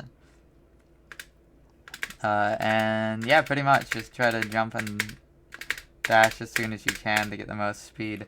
It really doesn't matter here, but I mean, like, even knowing that a little bit, like, you can do this bad enough to die. I would know. I did this back in the day. Memories to creation, golden. Here's a funny setup. The goal of this setup is to put you on the bottom 1/8 of the pixel, which lets you do hyper bunny hops faster. It makes the jump height on the hyper a 3F instead of a 2F. And the way this setup works is max height down dash, you corner correct, which normalizes your vertical subpixel. Then you do that many climb jumps. And then buffer a left dash. Then you're on the bottom 1/8 of the pixel. I line up with Madeline's leg in the middle of like those blank pixels there. And then do the bunny hop. This has to be pretty good, especially because like this obstacle is stricter than it is in new. Like, I'm not pointing out all the differences in new. I'm just like, this is like a narcotic obstacle, you know? Like, you probably know it. But specifically, you have to pay attention to doing this super well, because you can die to that. And then climb up here. Hyper, you should always get the same CB here. Oh, but I actually failed it there. Normally I do an entry strat, where I do a hyper corner boost, and I'm gonna land on that and can do a jump. Another thing about that, by the way, here. So,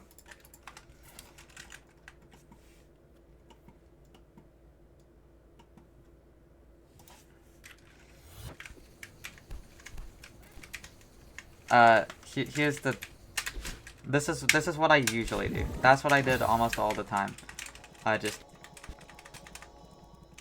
hyper corner boost, and then during screen transition you release jump. And this makes it so you don't have to do a little tricky hyper bunny hop here.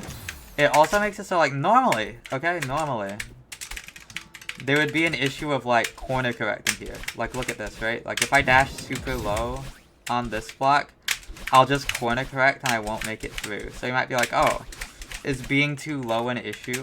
But it's not an issue here, because your dash ends, so you start moving down. And because you're moving down, you don't corner correct. Basically, is the point. Like, you don't corner correct because your dash ends your normal state and you're moving down. So this is a lenient right dash. I did die to it by going too early one time. And if you don't do it, you just have to do this bunny hop pretty good. It is what it is. Welcome to exploration, baby. I think maybe I do first third explanation today. If I can get a first third explanation, that's pretty good. Maybe I do 1/3 a day, okay? This takes 3 days to explain. So yeah, I had to do the backup there. Oh god, I should explain dream hypers, shouldn't I? Okay, Eugene has a really good videos on dream hypers, but basically the point of, if you, like, reference that video if you don't. But, doing a down right dash, for example, like a down diagonal for dream hypers is worse because you can't jump during the, like, while the dash is going. You can only dash on the first frame. It's getting hot in my room. I'm gonna close the thing real quick, hold on.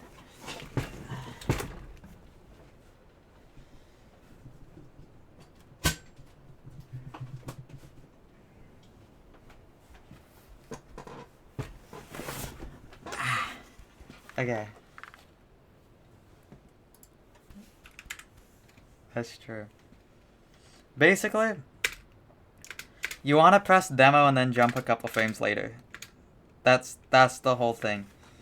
I timed this by doing once this fireball gets like eaten by the ceiling, I go. Make sure not to dash too high so that dash duty doesn't kill you. Like you want to be able to dash as soon as you get out of the stream block. Pixel line up about the middle of that. It's fine. This thing's super lenient. I do a pixel lineup where there's like a 1 pixel gap between her face and like the background, if that makes sense. There's like a little, I guess you can barely see it, but I could see it. I'm locked in. What that does, oh my god. I don't know how much more explaining I can do. I might be like all explained out.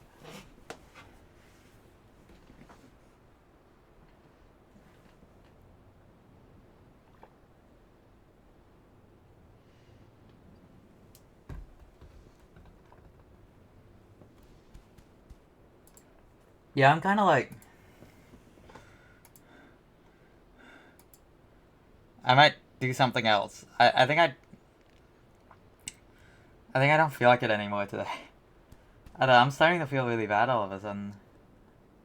I think no more explainies today. No, never mind. No. I was just talking about how I wanted to get through all of first third, but it's okay to have this be in many parts. I'm going to take my vitamins.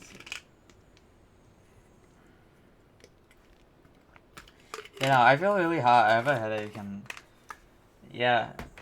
So what's up? I still want to stream, but chill out on the explanation. Yeah, it is a lot.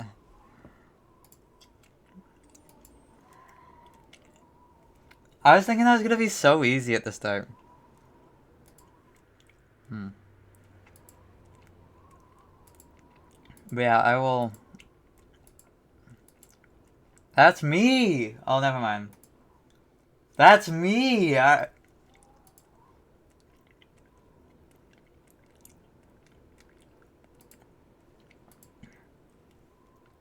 this might take a fucking while.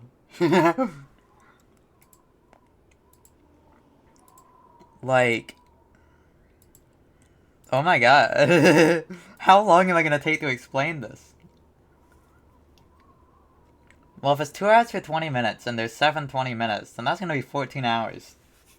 Do we think it stays that way? Do we think I'm gonna be talking about this shit for 14 hours?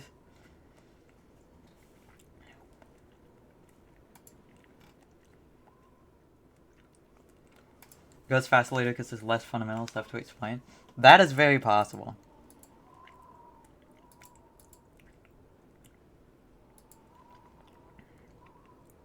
That's very possible.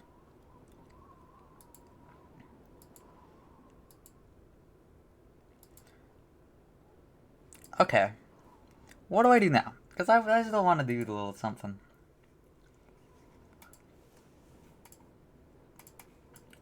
Maybe. Actually, hold on. How are the new comments on the video? That I'm so... It's crazy that I have it out. They totally changed the layout of YouTube, right? Like, they put the subscriptions above the view thing.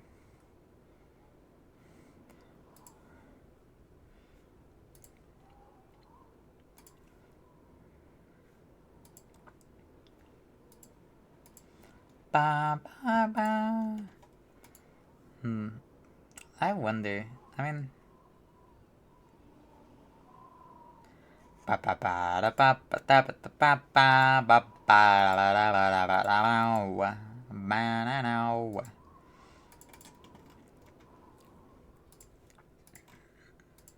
Hold on. What are the comments like? What the hell? True. Massive GG's would be understatement of the decade. Yay. Since they started mining it? Sure. Did you know I convinced at least one person? One person made a bet that if I did it under 500 hours, they'd start taking estrogen. And then another person commented, later.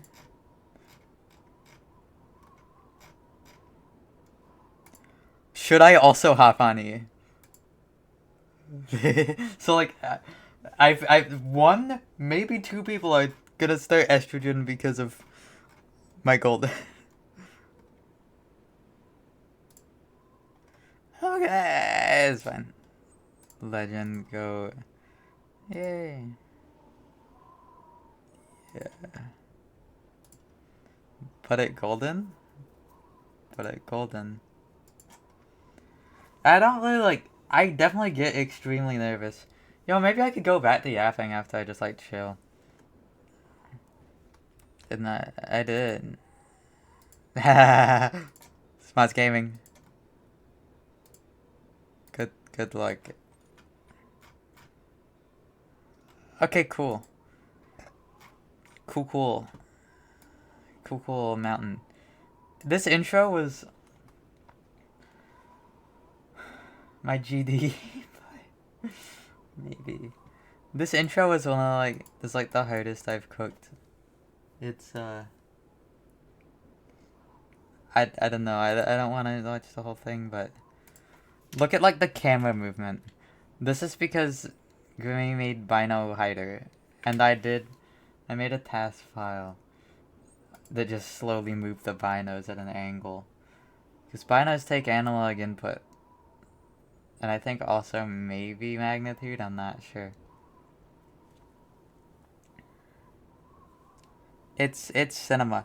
I do want to specifically point out, look at how the cassette blocks at the side are literally perfectly in sync with the song.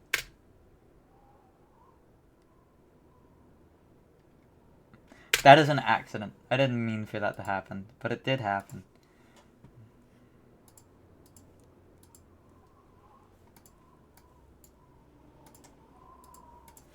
Just made an angle? What angle?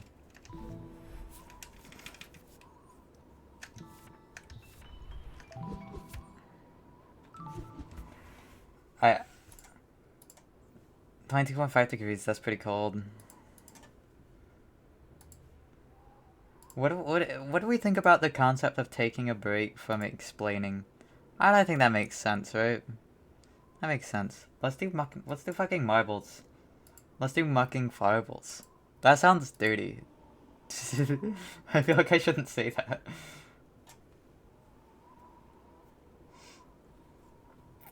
Yeah, I think it's pretty reasonable. But I also think that I could like come back to it later this stream. Okay, let's like try to see, is anything going on in the... No, this one's horrible, right?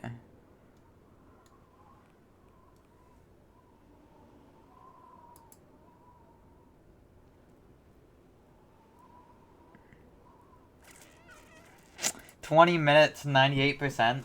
What are we looking at here?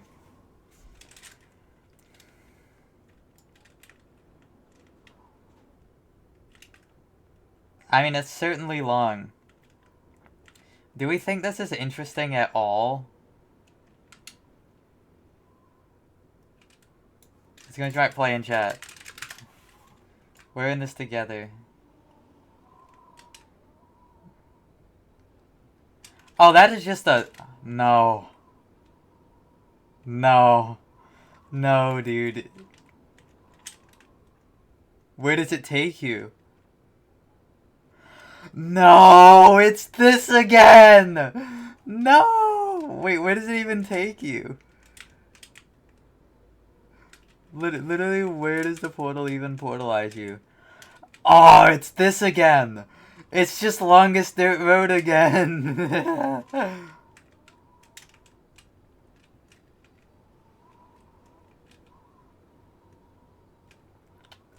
Oh, except this one looks like less cool. This one just looks like purgatory. This one just looks like it sucks. It has these sticks and these pegs. How many 50/50s are there? This scares me. This is too many 50/50s. I don't think this is a good idea. I think we're gonna be stuck here forever. I don't think we should play this. These pegs are just gonna kill someone. This is a horrible idea. There's so many 50-50s. Yeah, this one is cleared. There's so many 50-50s. Like, the thing is, the only thing about this map... I don't... Chat, do we play this or do we not play this?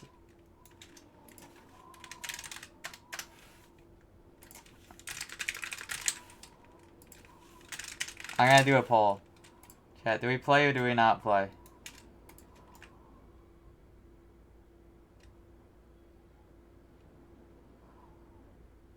The people want to play.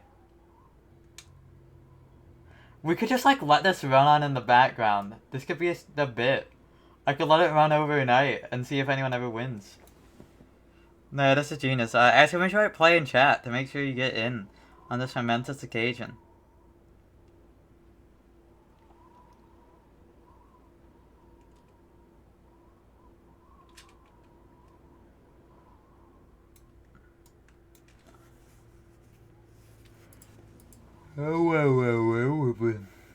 How's explaining been? Genuinely exhausting.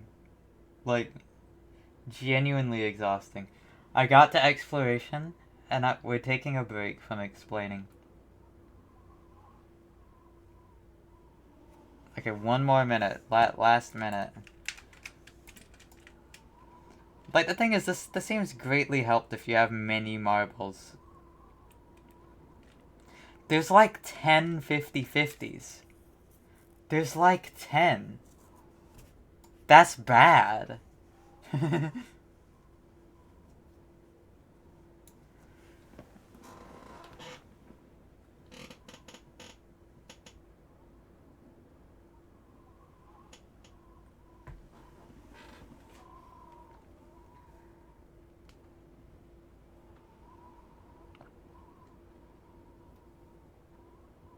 Aww. What the hell? I just opened Discord on my phone and I saw a message from someone and I was like, yay! And then like it loaded fully and then it went away because it wasn't actually a message from someone. I already read it. I'm sad. Oh, we're starting.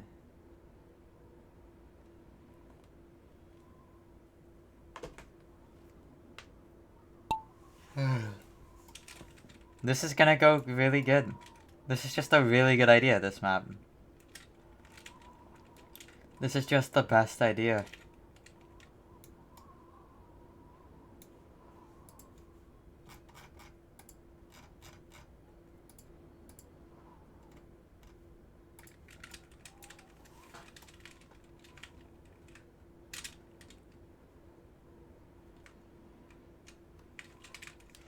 This is such a stupid map.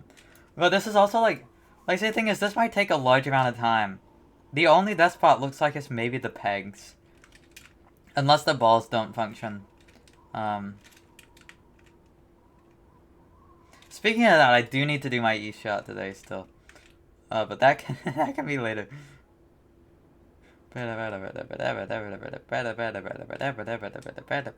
Alright, Lily, what way will you go? Good. Okay, why is like everyone going left? What if they're not 50-50s? Like, I don't know, that seemed like the majority made it past.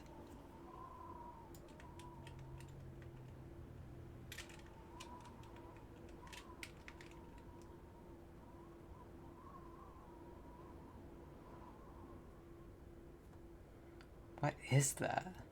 Oh, it's that.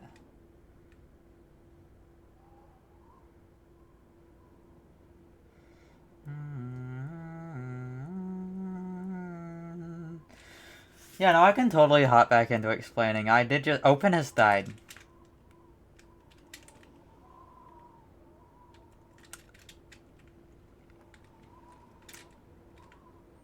Wrong way. Okay, this might be, like, just genuine despair. There's not even any funny balls.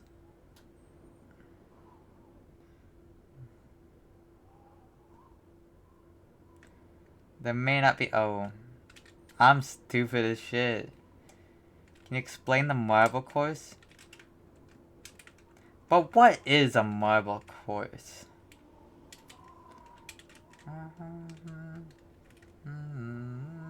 I'm playing the long game, Safi, okay? Check out my last message.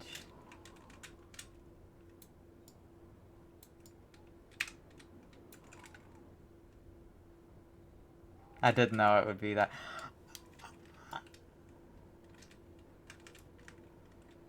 Let me add.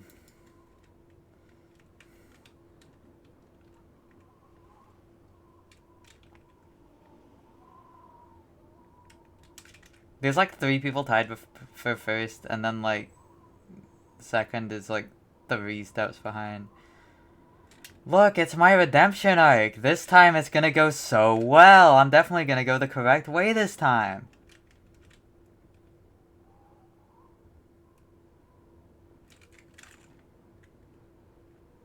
Okay.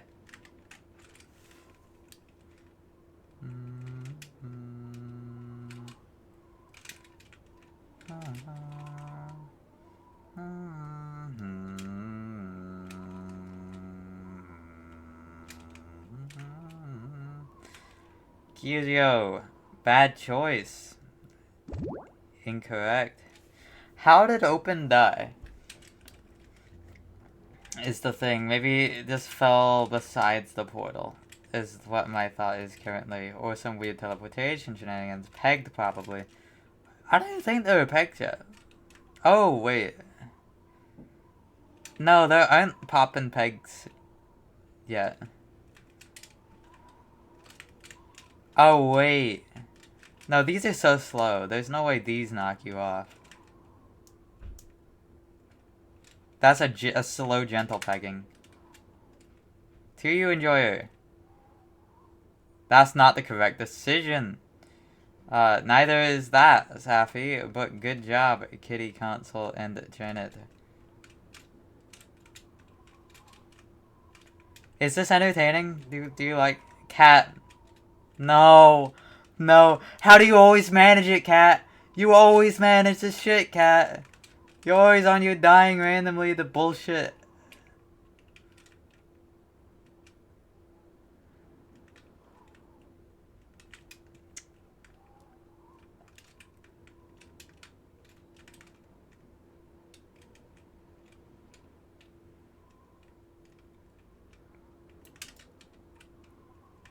Watch out. You didn't watch out.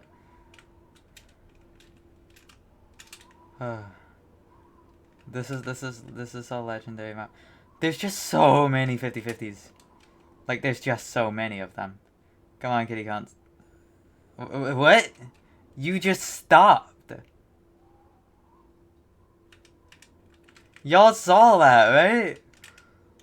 Are the hitboxes of the pegs just like a cylinder?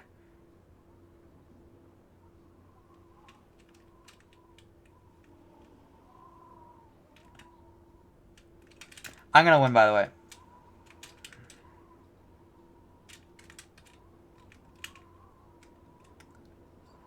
This map sucks. Good luck, Lily. Hey. Alright, how many 50-50s do we have left? 1. 2. 3. 4. Easy work.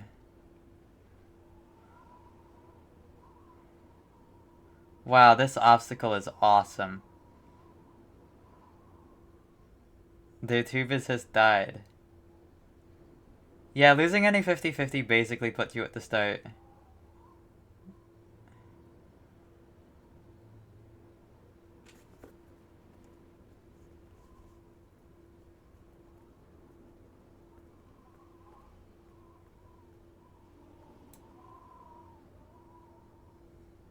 Lily, watch out! Holy locked in. Okay, it is only Lily. Lily is the only person of interest.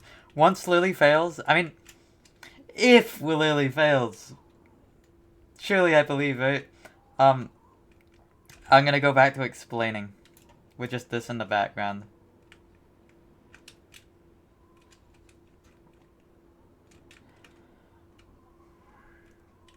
We can go through a dream block and not regain the dash. I don't think so, unless you're in, like, core mode.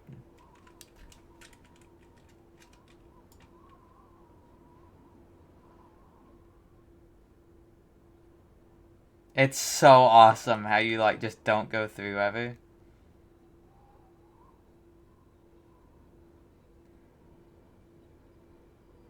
That was so frustrating. And you're gonna do that on all of them.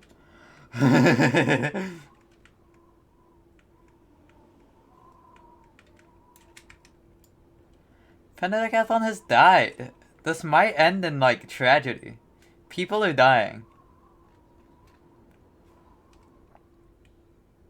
Okay, like, is anything else going on back here, like, at all?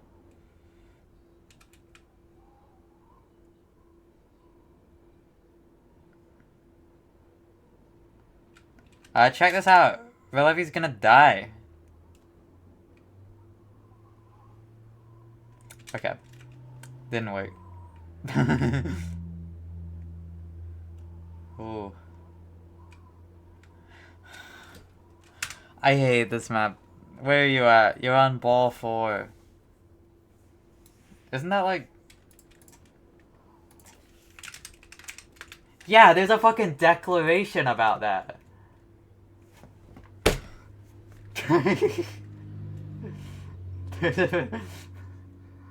Oh. Oh. Oh. The evil. The evil declaration.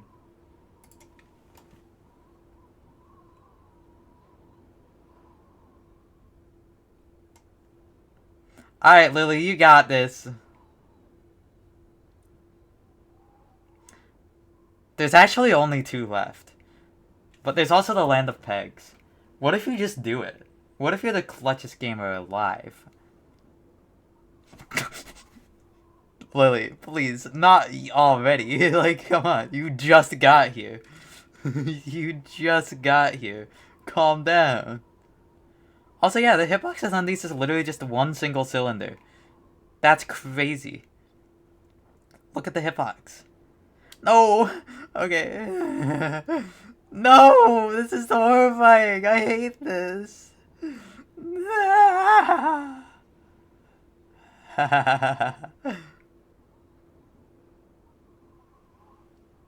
Oh. Okay. Lily, I believe in you. We got another 50-50 coming up, but you're lucky. You're different. You're better. Huh. I believe in you. Lock in, Lily. You just have to lock in. That's all you need to do. Holy shit! There's 1 left. You're actually, like, doing it. You're actually doing it. No one else can compare. Like, Atolex has died.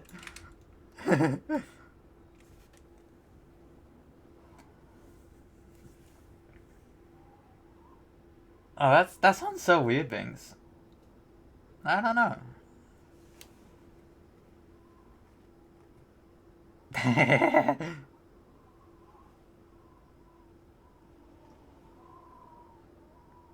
Comet system has died. Lily, I'm genuinely so nervous for you. Yeah, I need this. You like this would be like one of the most unlikely things that's ever happened on an in-stream.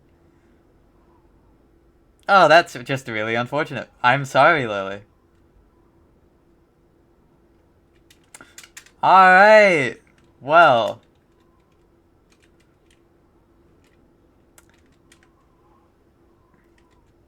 I might like... I'm just gonna tab out of the game now.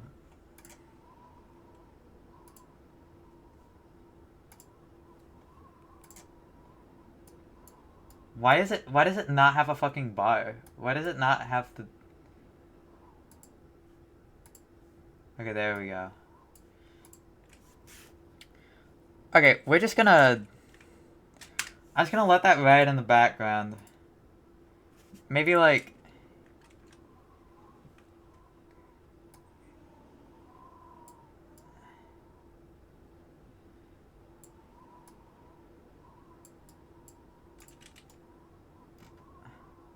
Yeah.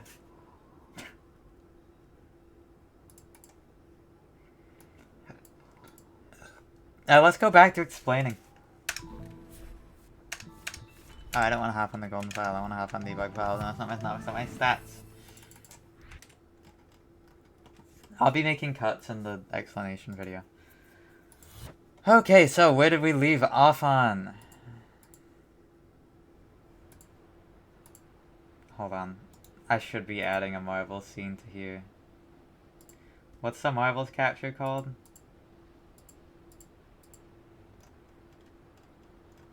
It's called Marbles.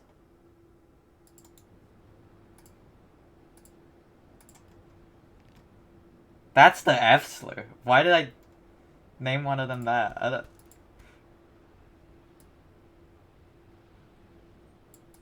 Okay.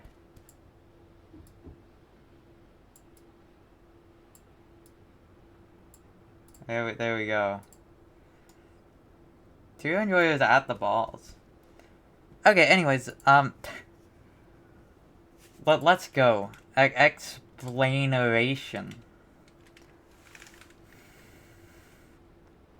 I do feel a lot better now, so.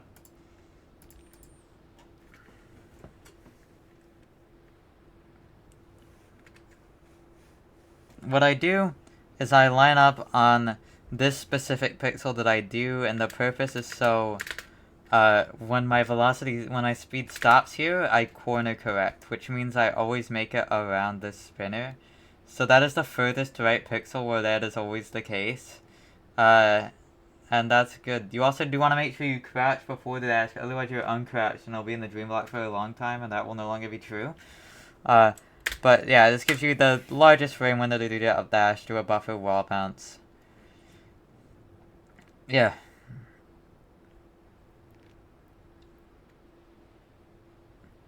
Here's a subpixel. Did I even hit it? This is important information. Yeah, I did. Okay. So this is a subpixel setup where I do a crouch jump, grab the wall, slide down. What this does is it makes my subpixels to where if I buffer Dream Hyper, buffer down right, and don't fast fall, I will get the Ultra Boost. If you don't get Ultra Boost here, it's actually fine. But you do have to make sure, like, you just make it in the Dream Block, you know. Few Monster 2019, yeah, the dates are off. Then here, hyper, release right, like, you know, where it makes sense. Start tiptoeing on the edge here, do a neutral hyper. Do an upright demo and a large frame window. Neutral jump, then hold right, and then upright up here. This is one of those cases where, like, technically, if you have rounding error right subpixels, you could skip past the area where you can buffer a climb jump on this and die. This is one of those rounding error instances where that is never going to happen. You are doing a diagonal dash, which if you don't know, uses the square root of 2. You're not going to end off on like a rounding error between like 2 integer pixels. That's not going to happen. Like, that is genuinely just not a possible thing to occur there, I will say. No one is ever getting a rounding error here. So you don't have to worry about that rounding error edge case, but sometimes you do have to worry about rounding error edge cases. Yo, Incredi2K, thanks for the raid. How was your stream? What are you doing? Welcome in, everyone. I am doing Golden Explanation. It has been 2 hours and I'm in exploration, so this is gonna take like a bunch of days. Hey, Lombre. Francis Flat. Oh yeah, oh that's you. Hell yeah, cool. Do I? Followed you. Cool. I hope that went well. Thank you for the raid. So yeah, basically, wow, I dashed early. Yeah, this is another thing, another fundamental concept of playing Celeste. Picking up this refill will give you 3 freeze frames, which will change the timing you have to do things on. For almost all cases, my brain does this without even thinking about it, but sometimes it doesn't. There's like one in particular, True Love Flag 8, where I have to pay special attention to it. Because for some reason that one just doesn't vibe well with my brain. But yeah, so you can not enter the dream block here if you buffer a jump to cancel your dash, and then since you're you don't have dash or dash attack, you don't have a dream block, yada yada, it's fine. Okay, here in new 9D you don't have to do a setup at all. Here I do a setup. This is because in new 9D the like Oshiro trigger is like further to the right. I don't exactly know where, but here it's at the start. Like Oshiro will spawn as soon as you are far enough right for him to spawn. Which necessitates a timing strat, because it messes up the timing of him and it makes it not line up well enough. So much so that I do this to stall a cycle. Now, important thing about this is that this actually isn't buffered. Like this down dash into hyper, I don't do buffered. I wait like a couple frames. I at least try to, because you can go too soon. The reason I wait a couple frames is because firstly, doing a buffer hyper out of a dash is similar to doing a buffer instant hyper on a cloud, which I already explained is like kind of hard. You need to jump then dash. So it's just like I see like the dash ended and then I did the hyper after a couple frames. It's not an exact buffer sequence. In fact, it is explicitly not. Like it is explicitly my strat is to wait a couple frames. Then everything here, like, you know, fast fall, do that, etc. This is another application of that 12F jump I was talking about earlier. I should put, like, timestamps in the descriptions to explanations of major concepts. Because, like, if someone's skipping around and they don't know what a 12F jump is and they get here, you should be able to, like, look in the description and be like, oh, I need to go to this point in the video to learn what this is. Hold on, Sappy's at this 50-50 and I'm just, okay, L. Oh, L. Okay, horrible news for Marbles. We're just gonna... Okay, so that's that. So you do 3 neutrals on this block and then bonk Oshiro. And then with a full jump do an up dash and then drift into this bubble. Not too late. Make sure not to drift too late. Then slow bubble up right, buffer up dash, and then you'll land on him. You'll have a dash here, you can just do a jump and down right, and fit through this gap. This room is fucking hard. This room is fucking difficult.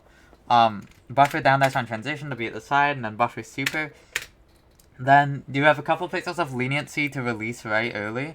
Couple things of leniency, but buffer an up dash, buffer 4 down dashes, and then do a jump, and then a dash, and then land on Oshiro.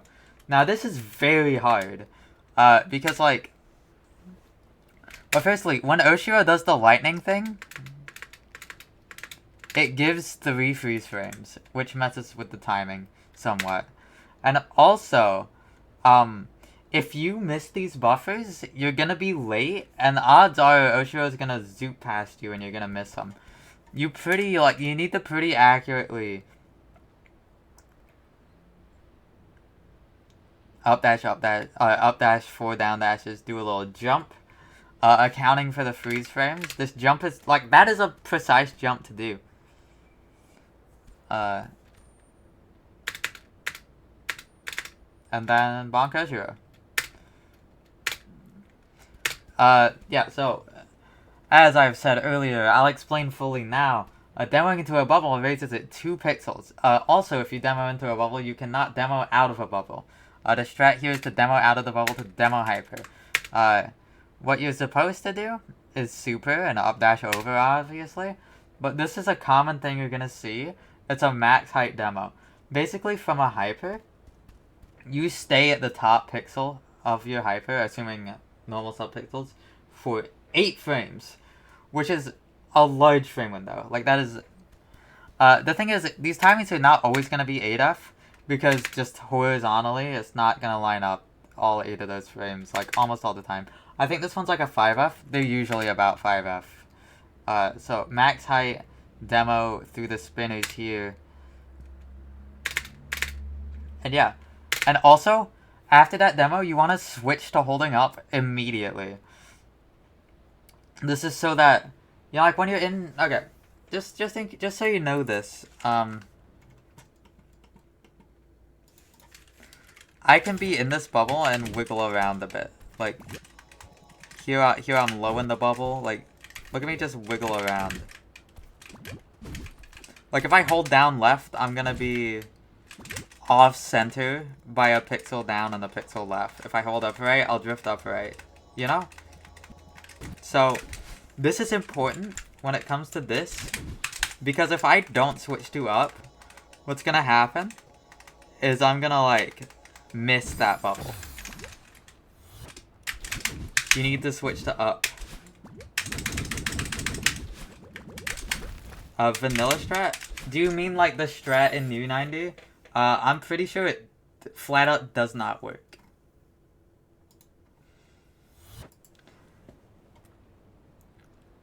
Unless you mean something else.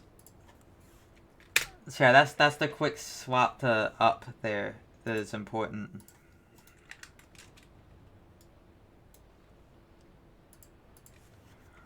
And then, once you're in these bubbles, it's dash demo to fit under that. Dash demo to fit under that. And then 4 dashes, right? So you can see I'm like doing the proper alternating dash demo dash demo dash dash dash. And then a hyper bunny hop. Demo wall bounce here for height. Yeah. Welcome to the tutorial room.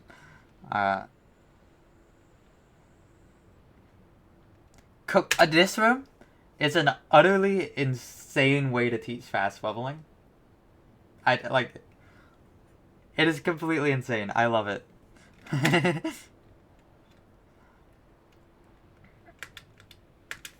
Interesting thing about this is that what I aim to do here, there's a cutscene trigger over this decal, right?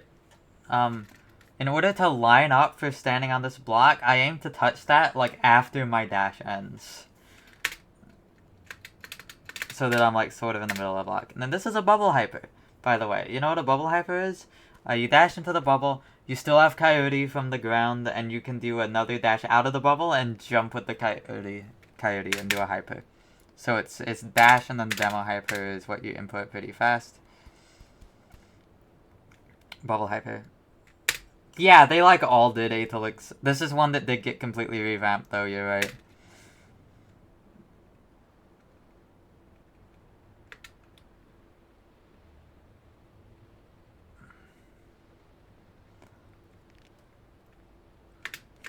This is another use of dash only keys to make sure I don't go too far right here.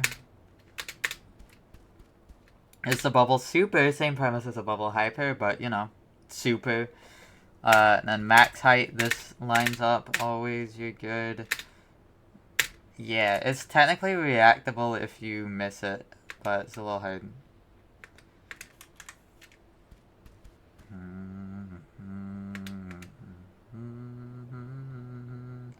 Oh, this one's awesome because you don't have to do it at all. It's so forced. Reverse demo hyper there, of course. Okay, any nuances here? You do this wave dash and then you release right so that this upright into the bubble kind of lines up. You do this down right, then again. Oh, I guess not. I guess I don't release right here. Oh, I'm thinking of a different one? Or, I don't know what I'm thinking of, but okay, do that. And here, you want to do everything not perfectly.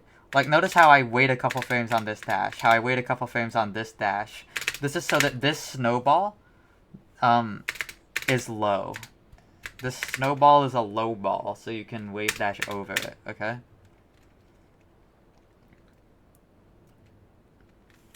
And then I go to, like, really any climbing pixel there.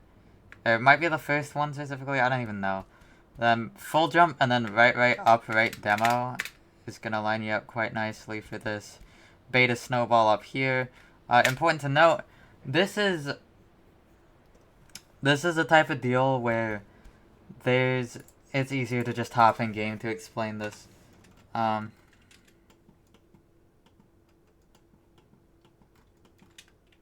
So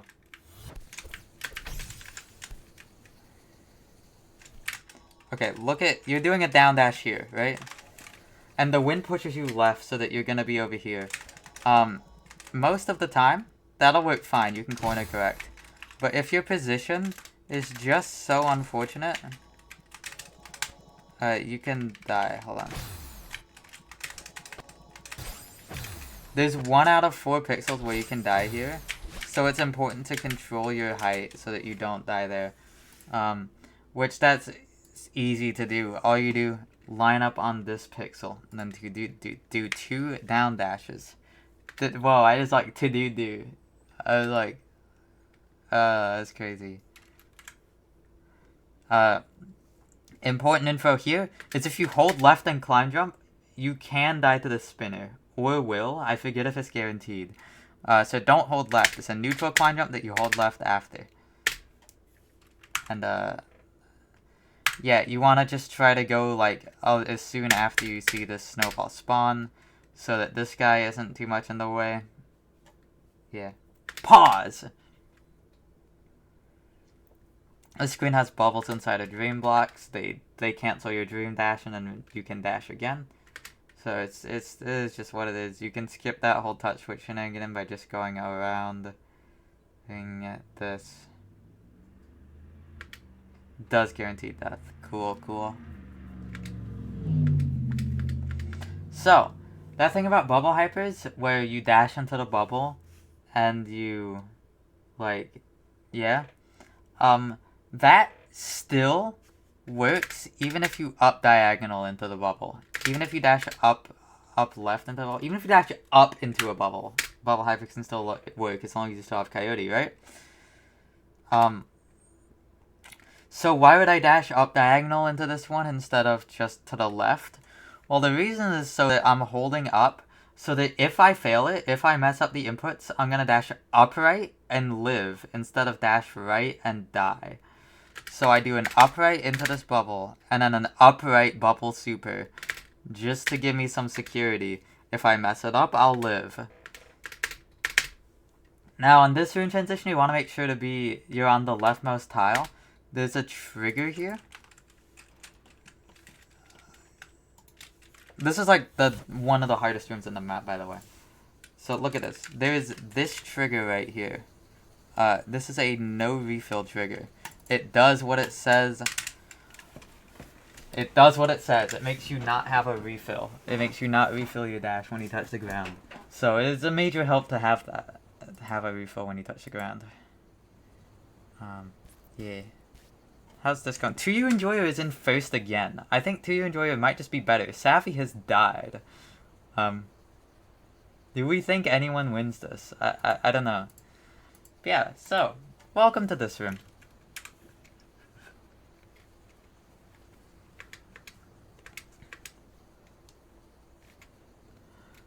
What I said about jumps off the side of core blocks also applies to jumps off the top of them. Like, pretty much one-to-one. Like, the same thing. Like, they love to not give you horizontal lift boost as opposed to vertical lift boost this time. There's, like, 2 different trajectories. The Coyote one where it throws you off and not. Yeah, so I think this one I aimed to jump before it threw me off. And you can go over here, which is very nice. I think same on this one before it threw me off. I don't exactly know. Yeah, this room's hard. Oh, and it's like way harder in Unearth too. But okay, yeah, so jump low off this core block.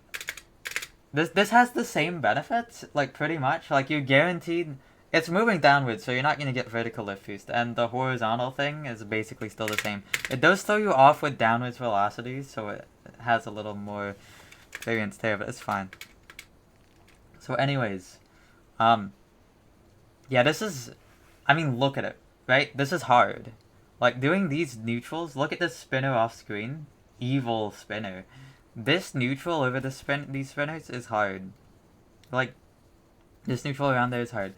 It would be good to skip as much of that as I can. And luckily, I can. Normally, you would need 2 dashes for this lava part to do it is a neutral here, wall bounce, 2 jumps, I think, and then another wall bounce. But there is a clever way to skip that. It was really cool to find. Firstly, before we get there, yeah, jump pretty high on it, do a little right tap before your right dash. You can also just do this, and then fall down here directly. I chose not to do that because I was very practiced with doing this already, but I would understand why someone would do that. Then I did a thing here, do a neutral, a little left tap before the upright to get past this spinner safely. And then this neutral, I do repeated regrabs to make sure I grab the block low. Make sure I get the neutral good, and yeah. Make sure to slide against this wall before doing anything. Again, important subpixel normalization. Then you do a neutral pretty high. Then what you can do is do a climb jump. Do a tap of a right plus jump button. This is important, because when you do a neutral, you don't get any... It's, again, easier to explain by just hopping in game. Look at what happens here, okay? I do a neutral, and I just, like, I don't jump that much. But if I do a wall jump, I jump quite a bit away. Well, why is that? Well, that's because of the force move you get. Where basically, look at that. I did a wall jump. It says force move R10. The game is going to act like I'm holding right for that amount of frames. Which is what gives the effect of wall jumps losing height. This can be used to normalize things. Because that basically means that there's like 2 normalized jumps off of a wall, right? You can do a neutral or you can do a wall kick. So what I'm doing there is, of course, just a wall kick. Shut up, Code Switch. So the right plus jump tap is just a way to do a little wall kick. And then what I do here is another wall kick. But here's the thing. I'm actually, like, far away. I'm actually too far... Oh. Yeah, I guess I should, like, explain how I'm jumping on, like, the walls of lava. There's a solid tile inside of lava. And there is just 1 pixel where you can jump off it. And more pixels where you can wall bounce because of wall bounce leniency. So all there is to it, there's a block inside of it that you can jump off of. And I'm too far to jump off that block right now. So what I do is I press left and then jump and do a little jump off the wall like that. This is again to do a wall kick. It only works by a little bit, but yeah, it's to do a wall kick. You want to make sure Madeline comes to a complete stop before doing this up dash, because you barely, like, go into the range of this wall bounce, right? And then you did the screen, pretty much. I mean, technically there's more, but... Okay. This is, again, another use of the dash-only keys here that I did wrong the first time. Another use of the dash-only keys here. Yeah, cool. It's true. This is another instance of down dashing corner correcting to result in normalized subpixels, and you hit the spring in such a way that you do go over this spinner. Because this is precise. Normally you would have to, like, up dash to hit this spinner, but you can just not do that with precise enough subpixels, and that is what this strat does. That is what that normalization does. The upright makes sure you have good horizontals, and the vertical... The down dash makes you have good verticals. This is like a 5C reference. There's a little block that's... How's the marbles going? Oh, wait, hold on. Shit, hold on. 2's on the last one. Lock into you.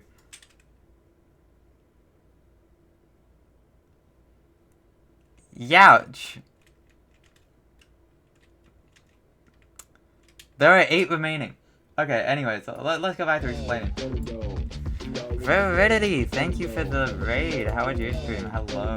You doing more Moonlight Center? I hope that went well.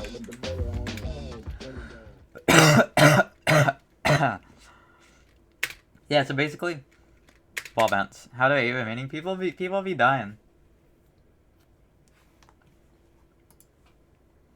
Yeah, hello raiders. You came into explanation stream of 90 golden. I'm probably only gonna get through first third today, if that.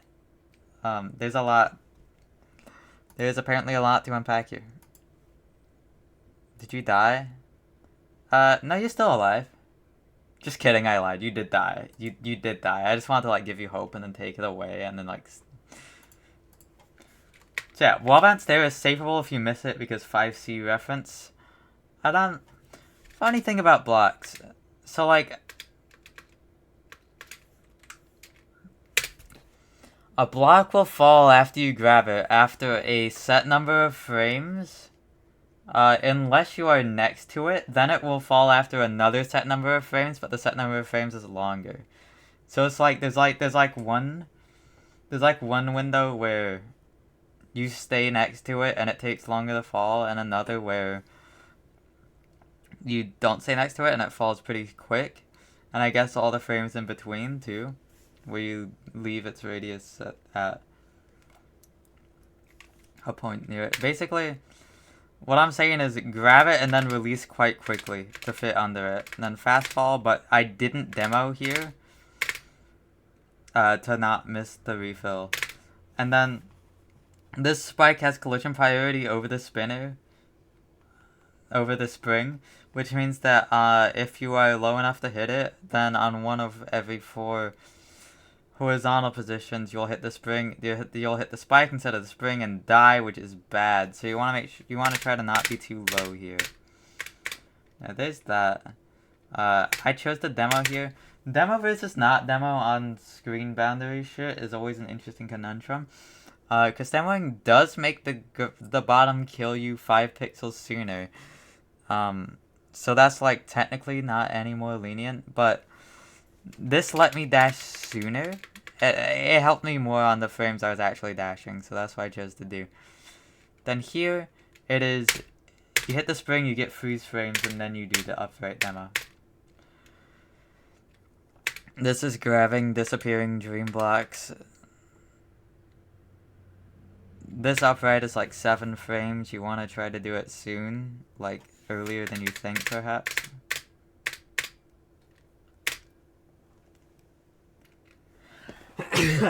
Achoo. This is another upright hyper. If you miss it, you will upright. You will live. It's fine. This room just has ice physics for some reason. I'm pretty sure.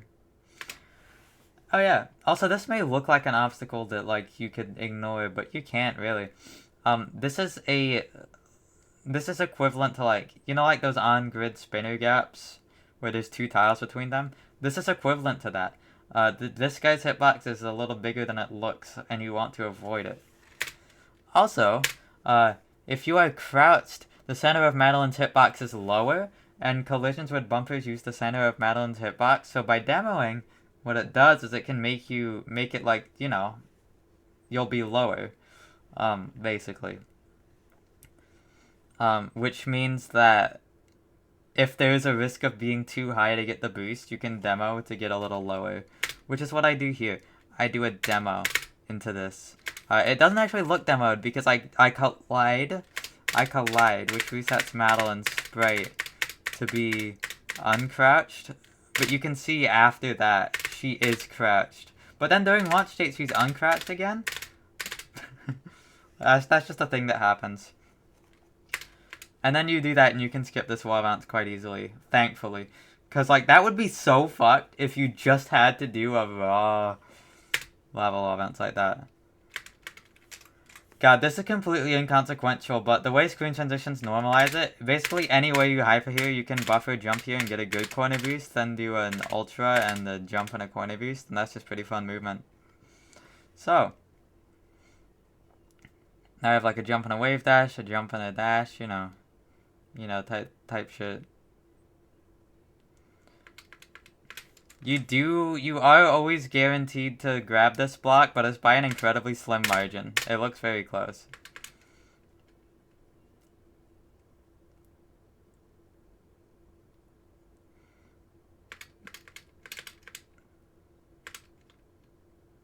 It's what it looks like. That's just a bunch of tech you do. Wait for this block to sink all the way, then this gap lines up max height. There's a cool thing here, which normally if you do a dash into a moon block, what's going to happen is the moon block is going to recoil in the direction you dash. So if you do a reverse hyper, that means you're dashing left into the dream block, and that's going to be pushed left. And the fact that the block is moving left is going to give you a lift boost leftwards and make your hyper slower. It's going to make your reverse hyper slower. But the way to counteract that is to do a down dash first to push the block downwards. And then the moon block is already busy recoiling from that. It can't recoil from your left dash, so that you get a full speed hyper here. So do that, pick up the refill, then, you know, drift right, upright demo, right dash, upright. This is so hard. You need to understand. Firstly, again, instant hyper off spike cloud. Already hard thing to do. But also, an inherent thing of doing that is that the frame you land on it and press dash, the block is gonna move down. So you're doing this first jump from like 2 pixels lower than this guy at the right. It is very possible to jump too low. It is very possible to jump too high. You need to have really good control. Also, the timing of which you do this buffer jump can vary depending on your jump height. This is like a really fucked up input. It is a hard ass input. But I did it there. Now, tell you what. Peeing. I'll be back. Whoa, look at that. It's marbles. Here, you can watch marbles. Oh no. Oh, it's a massacre. There's 5 people left. Bob is in the lead. Oh jeez. We can just like, let's just do this. Okay. Yeah, so I'll be back. I need to pee. Okay. Peeing.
Yo, what up?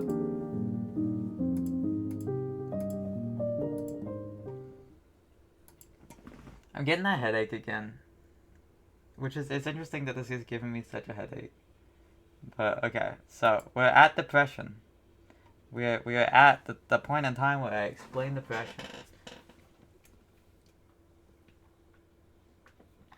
I don't actually think there's that much to explain.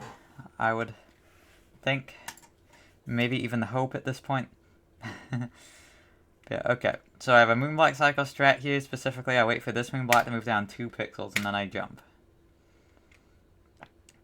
Then wait for this to be pretty good. It usually takes about 6 neutrals. Do a couple more here. If you did good stamina management, you shouldn't be flashing red here and should be able to grab here, thus making this less scary.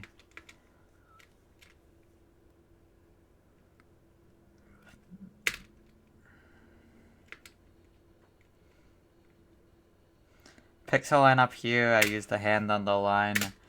Wait for this block to go at its max height, do a wall kick away, and then upright, buffer, upright, demo. And then you should be able to grab the side of this block. Now after you do that, just movement really.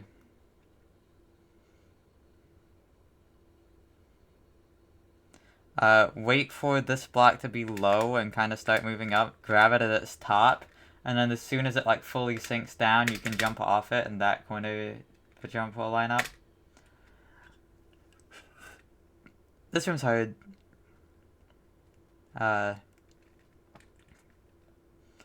Basically, you can slightly adjust your timing on this upright dash depending on where this block is. That's something you can get to know how to do.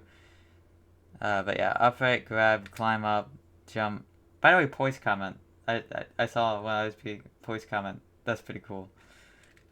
But do that, hit the spring, grab its side.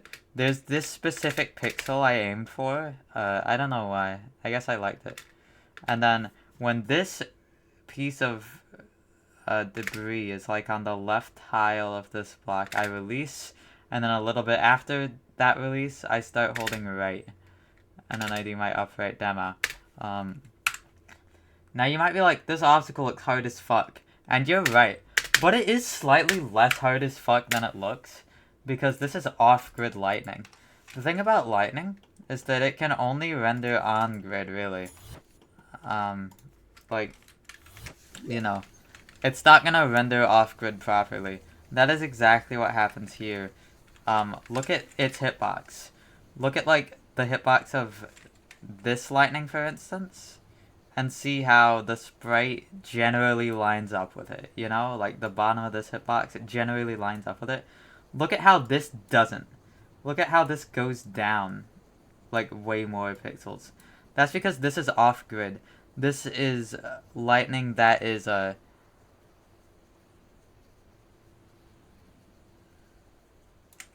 Is it? Yes, it is off-grid. Right, because it's usually... this is off-grid lightning, which makes it look scarier than it is. I don't know why it's off-grid, but it is. I don't know why it's a weird number of pixels. Yeah,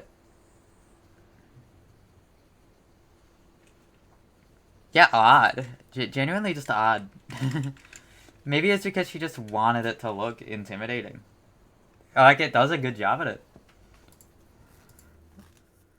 Yeah, either way, it is about 6 pixels easier than it looks, which is still really hard. It's like a 3S. Then time this jump, make sure you... Did I do 2 climb jumps?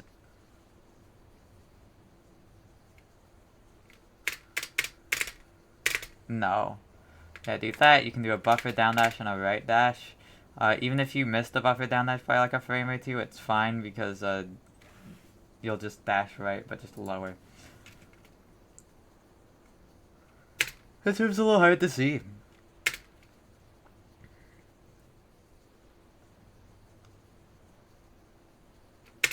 I guess like now's the time. Can I like do anything like on filters? Like, is there any way I can add some gamma on your end? Yeah. I think that's kind of what...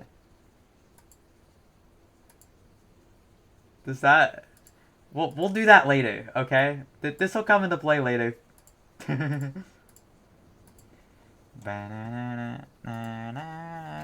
that room is... The challenge is that it's kind of hard to see. But it's very possible to see still. I had a little timing strat here, which is like just 2 jumps and then right demo. Fun fact about this room is that it's actually technically easier on this version than new, but like it doesn't like on new it was busted that these gaps are pixel perfect instead of 3 pixels. So that it is less hard to just like do the gaps raw. You actually have to solve the puzzle. But in Golden you're gonna solve the puzzle, so it doesn't matter. Here I line up on the right tile of this. I do a right demo when I'm clear past this. I do a jump here when this is past this lightning just about.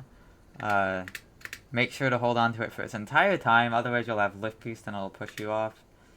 Then here there's this debris, which is a useful visual cue for when you do the right demo into up dash. You can grab the side, you can also land on the block, be prepared for both. This is another thing. When I was talking about diagonally steerable move blocks horizontally lift piece camming you, vertical ones do the same thing, but vertically. It doesn't matter here. It matters at one point in smots. God, that room is so fucked. But yeah. So that's the strats for that. And it kind of just is what it is, you know? I suppose important detail here is don't jump too high because you can accidentally collect this refill and then the refill doesn't respawn. And that's still totally livable. Pretty easily. I don't remember how, but it's pretty easily, trust me. But you kind of just like don't want that to happen. Because like why would you? So I jump like before this is equal height. Like a little before it's equal height.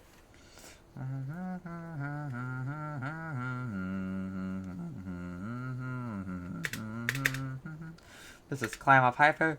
Don't hold grab because you will grab this block, I'm pretty sure. I think. I'm not actually sure if that's true, but that was why I didn't hold grab there, because that was what I thought. And then pixel line up here, I use Madeline's hand and that bright spot in the wall. And then another pixel line up here, I use Madeline's hand and that bright spot in the wall, except this time it's 1 pixel lower relative to it.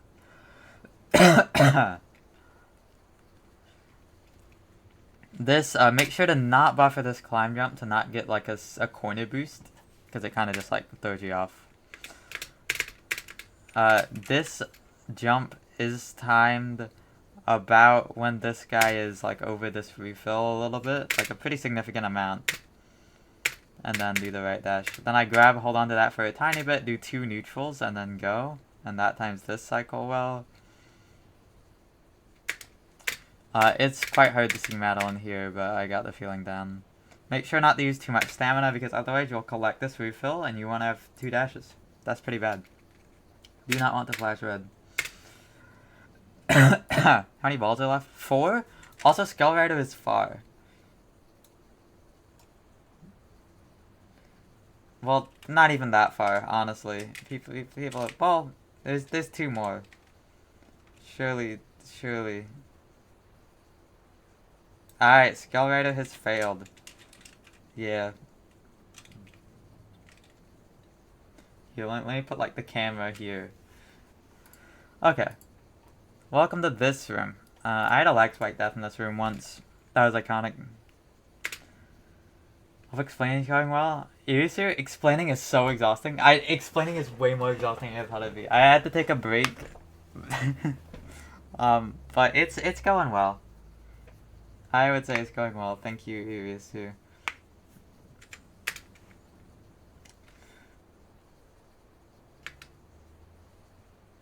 Yeah. No, and the thing is, I'm literally in depression. Like, I'm not far. Oh god, like I just realized, I was like, yeah, I can do first third today. The other 2/3 other streams. The thing about that, this is the shortest third. Like, by a significant margin. But yeah, it's fine, right? This is actually the only instance in the map where I do a wall jump off of a steerable move block, where I just like take the chance to get the lift boost or not. Because it doesn't really matter. You just have to be aware that you can get a faster or slower jump off this, and you have to be okay with both happening. Also, Stammy's pretty tight here. Make sure, yeah, you're not steering this, so it's just going straight up. Because not only, like, that gives you more vertical lift boost, because it's going faster up. Then, yeah.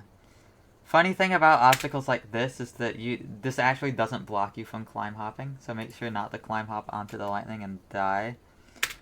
Maybe divide into 4. Maybe. The thing is, though, like, surely revisit should be easy to explain. At least. Oh, but that's not, revisit is like so short. Yeah, we'll see. I'll do as much as I have capacity for. Yeah, this part, blind part, yeah. It is what it is. Ow, thanks for the follow. When you enter this room, I think this is like scrolling in the background of the map, like, the whole time. So there's like, for like speedruns, there's like cycles. Like you can reach like an early cycle here. And it's like a pretty... I don't actually know if that's true, but I think that's how the mechanic works. I don't know. Either way, completely irrelevant. I just like... Yeah. You cannot see when this is over you. So you do things about this. Do this one waiting for it 3 times, which is really something.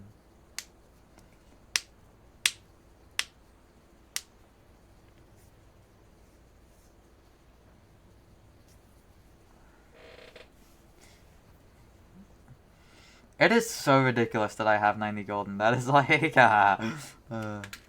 my movement here is I do 2 wobbies, then I switch to just doing like jumps.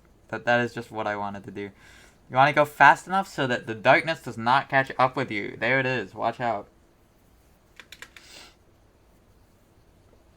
And here you want to...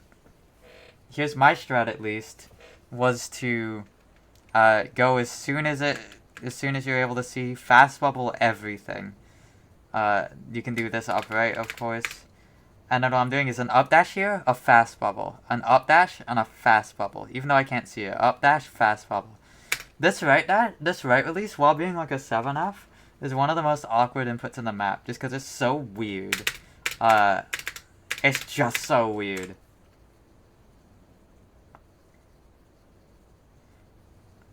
Super weird right release, but yeah. Then wait here. By the way, this whole run, like, I haven't... The only thing I've notably messed up was in, like, powers in... Peaceful Solitude, where I accidentally threw the jelly and had to do another lap around and secretly didn't really know what to do. Yeah. Everything else, I've done everything correctly. This does not stay the case. I do some things wrong, eventually. But not wrong enough. Yeah, this is... I mean, you can see what I'm doing. It's a wave dash. It's another wave dash. Oh, that... Well, silly me. But my strat normally is there is super and upright, but apparently I just forgot to do that this time. So, there we go. Normally I super and upright.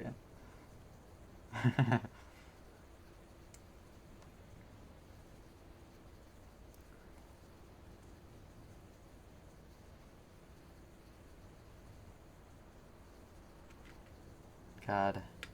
Oh, I have 90 golden. Oh. That's... I mean, I did it. Like, that's like the it. That's like all my dreams from, like, I'm pretty sure 2022, they're done now. I have 71 D. I have 90, like... What do you even do now? I really wonder what direction I'm gonna go, because I'm not sure. I don't know. I will be doing things. I might try to put more of a focus on like content creation. Like that would be cool. I'd like to be getting some videos out. Some good videos out. Yeah. Okay, anyways, I guess like here's the thing. About hypers. No, I'll explain this later. There's better spots to explain this. Here, you can just do 2 red dashes there.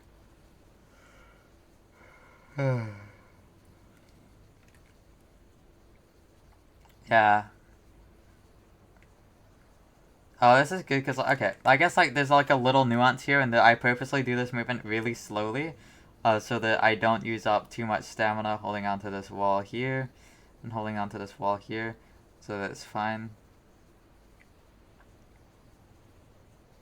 Little jump here, just so you're not too high that you get consumed by the darkness.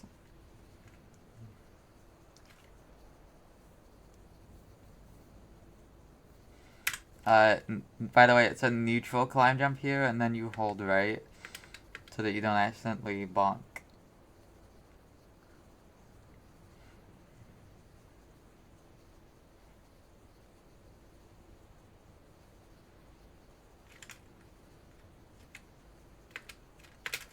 This is like pretty low level knowledge, but you know, I'll explain it. Normally, if you grab the side of a falling block, it will fall. However, actually, that's technically a toggle in the block, and map creators can turn it off. Usually, it's on all of them. But there's like some blocks in main game Celeste that's not on with, for example. But if you're moving upwards, you won't grab. So I am never grabbing. I'm just doing climb jumps. Something that very much helps. If you do not have a second jump key, get a second jump key. It is one of the most important, like, extra binds to have. Like, if you don't have a second jump key, you're kind of very much at a disadvantage for lots of things. Like, notably corner kicks, but, like, especially just, I use it all the time in just climbing. I don't know, it helps with downwind neutrals, it helps with... It helps. You want it.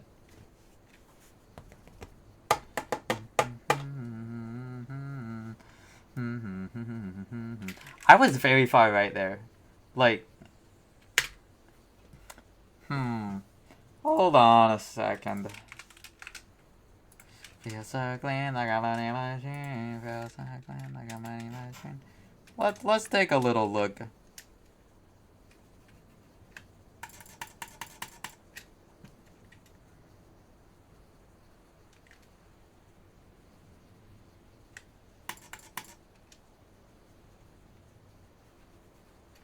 I know exploration is F, depression would probably be G, logically.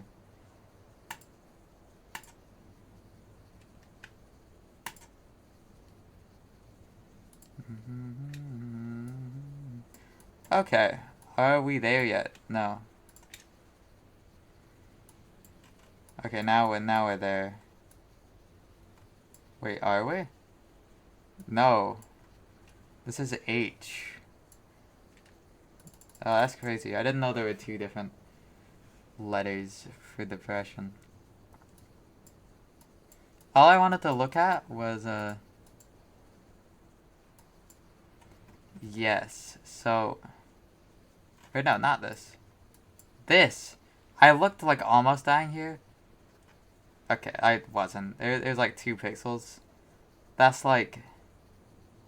more than 1. That's fine. Okay, I was curious though. It's good to have Physics Inspector up. That's a pretty cool one, Joe. Fun fact, this room has both left wind and downwind. It has diagonal wind. You can only see the downwind, but there's both. This jump timing is in freeze frames from the refill. I up demo into this spring again to get more height, so that this is easier, and then, you know, up into that, go, do your thing. And we're on depression final.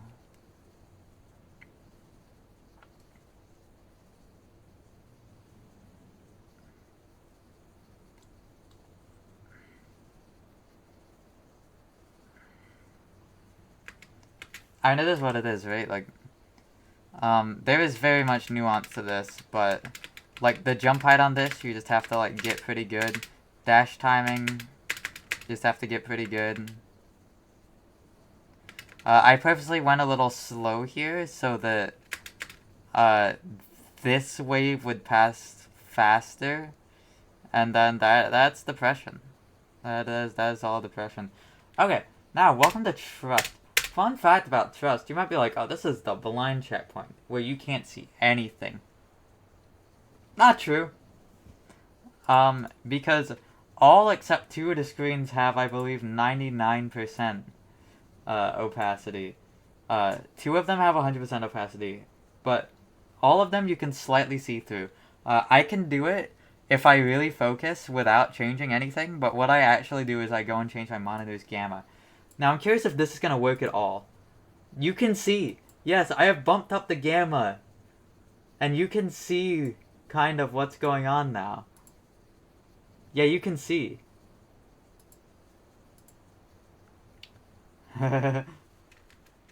Like, it definitely looks better when I do it. It looks better, like, when it's not through a recording. But this is what I see. You can see pretty good here.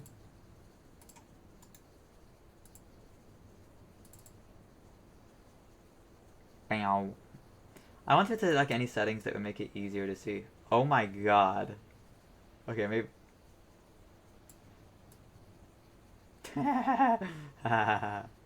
I'm having fun. Okay, I don't think...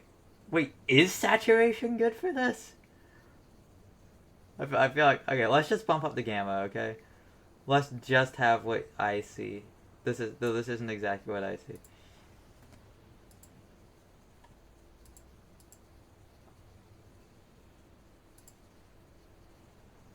Ball check? I'm kidding. Okay, so this is Trust. A first room doesn't have... Yeah, you can see what's happening, like, pretty okay, right? This room, completely invisible. You can't see anything. Wow, that is an interesting frame. So, you can't see anything. So what I'm gonna do is I'm gonna hop in game and show you what I do.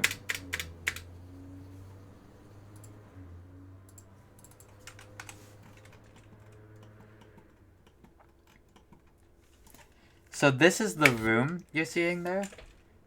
Should I just do like this? I feel like I do want to show the thing though.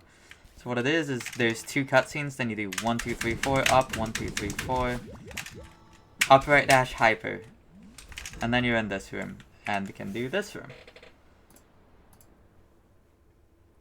Now how visible is this?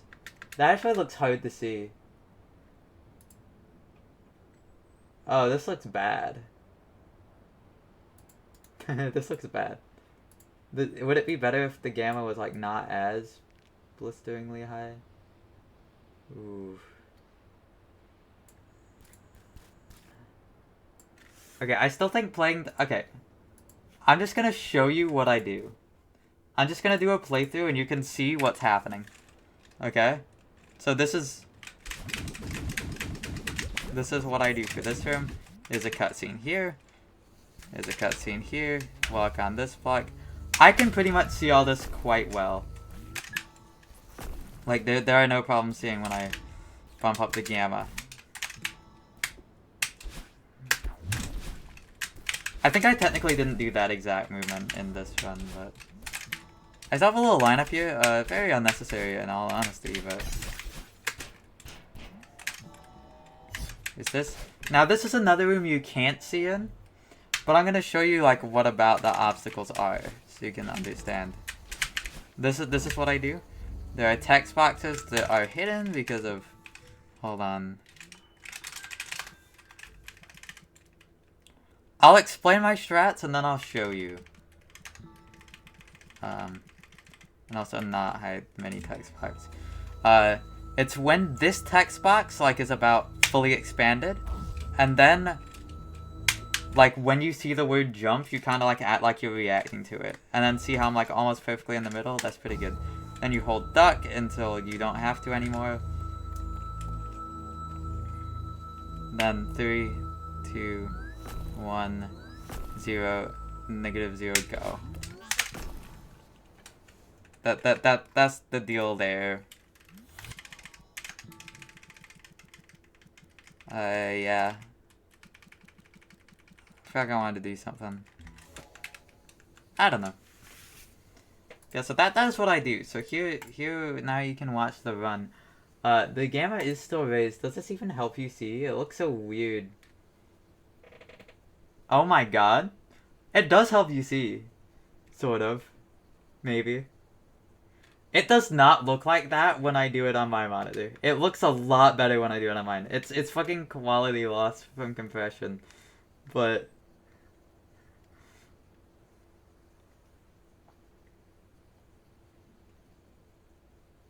yeah, all these backgrounds are slightly transparent except for room 2 and the next one. See, this one you can't see anything. You just have to do the timings raw. Which I guess, this is abysmal. Okay, here. Let's lock in. It genuinely is like a pretty looking color when I do it on my screen. Like, can I show you? Like, I go into NVIDIA settings, and I just bump up the gamma to 2.8.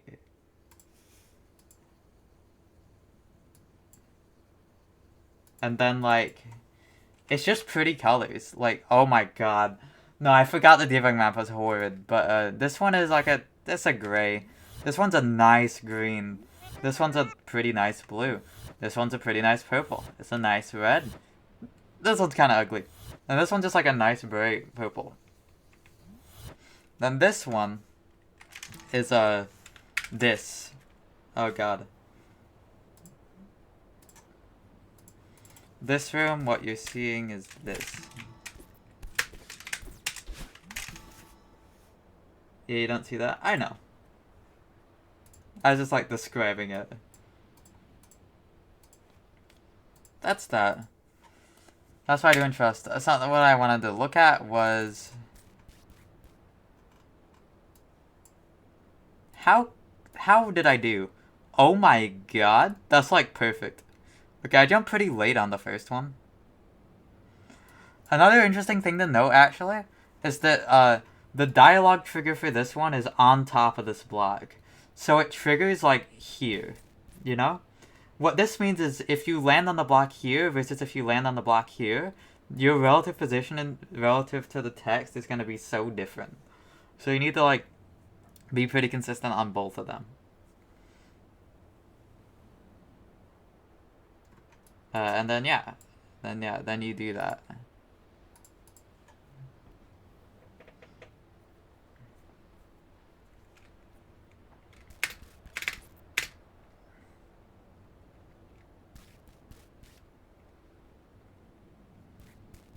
The timing on the second one's esoteric, because it's literally just like a little bit after the word jump appears.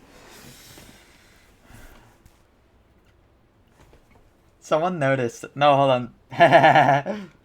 Kenalotl has commented, "Why are you hypnotized in the thumbnail?" See, the secret. See, what they don't want you to know is that I did commission, like, someone who very often does Hypno King stuff.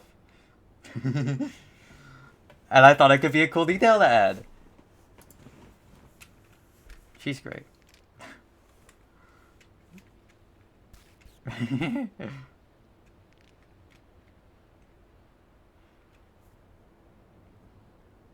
She's really nice. She's like interested in the grind too. It makes me gay. Exactly, Cat. I'm like fucking pink, blue, pink, blue, pink, blue. It's doing shit to me.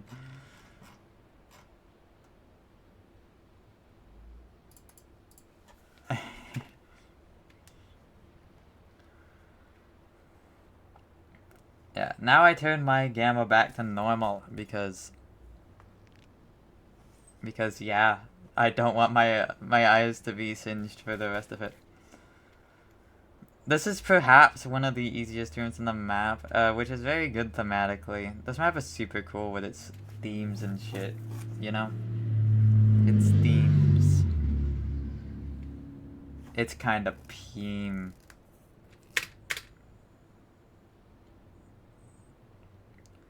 Okay, this is another setup where I, you know, it's a bubble hyper. I buffer the down right, and I fast fall. Fast falling makes it so that you can buffer the jump and get the ultra boost. Which I guess that's probably something that I should explain, right? Let's go do that, huh? So.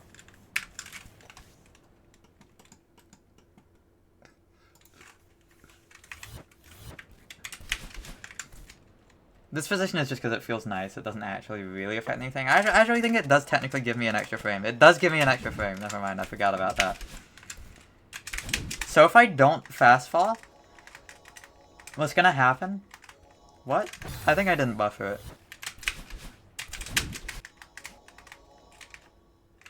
Oh, or was I just like wrong? Was the case in that if I was a frame late? You know?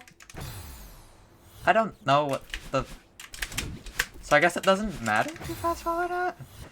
And the thing about fast falling though, is that it absolutely does let you reach the ground sooner. Which is good. But I don't actually know if that helps at all.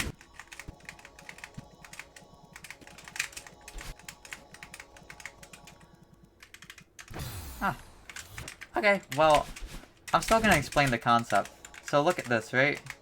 You can... So, an ultra dashes, right?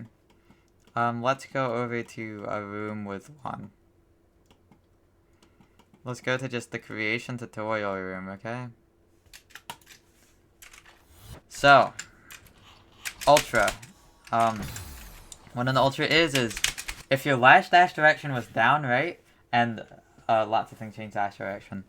If your last stored dash direction is down diagonal, then the next time you collide with the ground, collide being the key word here, you will get a 1.2 times boost to your speed. The thing about ultras is that normally, like oftentimes, let me try to get it to happen here. It's about a 3/8 chance statistically. Yeah, so look at this. I'm on the pixel above the block, but I haven't collided with it because there's a difference. So like there can be a block. Let's say there's a block here, and then we got Madeline here. Okay, now Madeline can like move into this block and have her next intended position be inside of the block, and the game's gonna be like, okay, you've collided, so we're gonna move you. You're gonna, you know, not be inside of the block. I feel like the way I'm explaining this is a little weird. So just to be clear, why do I secretly not know how this works? Like actually, exactly, technically in game, at least right now. Basically, you collide and it puts you back on the surface aligned with it. That is what happens. But the thing is, you're able to jump if you're on the pixel above the block, and what you can do is, like... Okay. If you... Like, you need to have your next intended position be inside of the block in order to collide with it. That is what counts as colliding. And... Yeah. That means that your vertical alignment is quite important. I suppose, like, if we, for example, slow down the game. This is a good way to show it. If I just very slow down the game here. You can see, now I'm going on so many more pixels. Okay, well. So, I'm always going to be on this pixel. So I need to wait before I actually collide and get the speed boost. I'm explaining this super weirdly. Look, I'm a little worn out. Basically, you're not always guaranteed to get the speed boost if you jump on the first frame you land on, depending on your vertical alignment. And so either the solution to that is to just not buffer the jump, which is what you do for most ultras. But some of them, you can just be like, oh, now there's 3 balls left. Wait, Bob is far. Oh.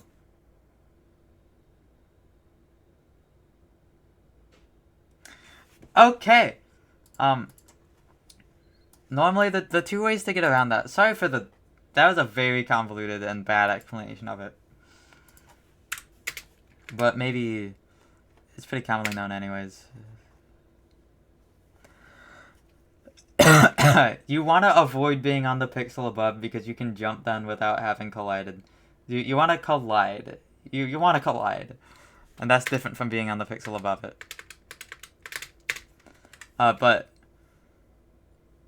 And the 2 ways to get around that are to either not buffer the ultra, but that's hard here, because if you don't buffer the ultra, you might die to this. Instead, what I do is I just make sure that it will be fine. I just make sure that all cases I can buffer the ultra and get the speed boosts. So yeah, that is what I do there. There is also another similar instance of that in Exploration 2. In Exploration 2. Yeah. Oh, this strat's funny. Slide against wall for normalization, wall kick away, climb back up. No, that's not true. Slide against wall for normalization, climb up, and then do a wall kick away. So what I do here is I press a dash jump button. This is a button that is bound to both dash and jump. And what this does is I jump and then dash, because that is the priority of things when you are in climb state. What that does, it gives me jump timer, so that when I get out of this dream block, Madeline gets a little hop and lands on the next dream block. Like, this is jump timer abuse. And all you have to do is press a dash jump button, and it works. This next one, you can't do that on. It's a less friendly gap, you can see here. So that one I just do like, that whole thing is just press one button and hold right, by the way. Like, it's cool. It's just a left jump, which lines you up for this gap pretty well.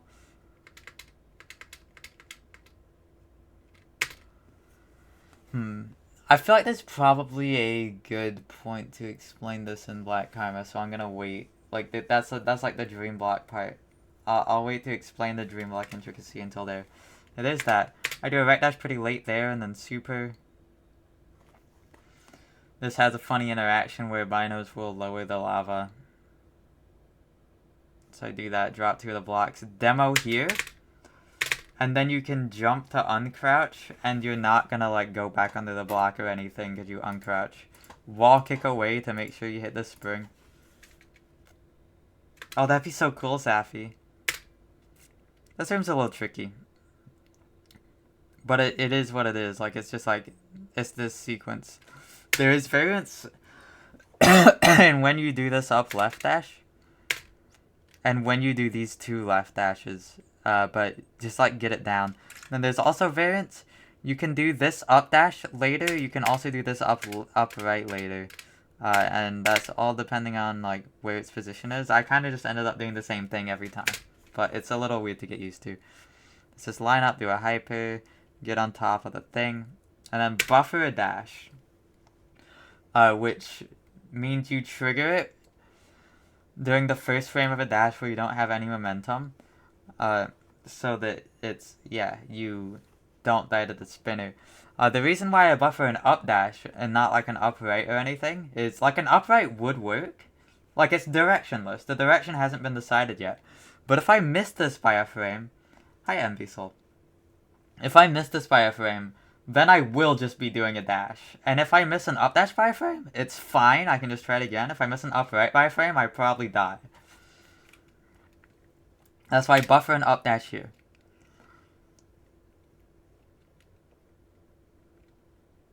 Alright. Now we're going to learn another funny intricacy about core blocks. So basically, anyways, I do a lineup here. I don't actually have an exact pixel for this. I just line up, like, about half a tile away from this wall. It's fine. Then you want to make sure to do a coyote jump here. Did I do a little right stutter? Is that what I do there? I think so. Yeah. So you want to try to jump early? Like, if you jump in Coyote here, it's gonna give you so much right velocity. You do not want the extra right lift boost. You want to just jump pretty early. Do a left tap so that you're not too far right. And then do an upright, stop moving, and then time this right press. Now here. Oh ho ho. Funniest obstacle of the century. Not actually, it's not that funny, but it's like one of the funnier interactions in the game. Honestly. I might be asking, what is funny about a hyper off of the top of a core block? That doesn't seem like the most... Oh, you don't know anything. Okay, so... Hypothetical person. So... Let me see if I can get it to happen. So that's a hyper... Right? You can do a hyper there, and you can do a hyper in Coyote time. You can do a hyper. You can do a hyper at any point in the core block's movement. Right? Right? You would think. You can do a hyper at any point in the core block's movement. And I'm gonna... Can I just hold right from this respawn? Oh, that's crazy. What was that? Now what was that? That was pretty weird. What happened there? Well, see, look at this. There is one frame in a Dream Block's movement where, look at Madeline's state. She's in dash state. She's in dash state. She should stay in dash state. But, no. You can see on this frame, it sets Madeline's state to normal, ending her dash. Which means that she cannot do a hyper. So there is one frame where you can't hyper. There is one bad frame where it resets your state and a hyper doesn't work. And I'm hitting it. and I'm hitting it. So, what I try to do instead of that... Also, you want to make sure you're far enough right to always get horizontal lift boost, but... Or is it vertical? Yeah, you want to make sure you always... Okay. Funny thing about core blocks. I'm talking about another funny thing about core blocks. I can wait. I try to do this hyper before the Coyote happens and before the bad frame happens. The fact that that bad frame exists is completely insane. Okay? But there is yet another funny. There's yet another funny. It's actually not, like, that funny. But it is the fact that, horizontally? Can I find... You died? L. There's, like, documentation on this. Core block. Bounce block explanation. I found it. Okay. So, basically,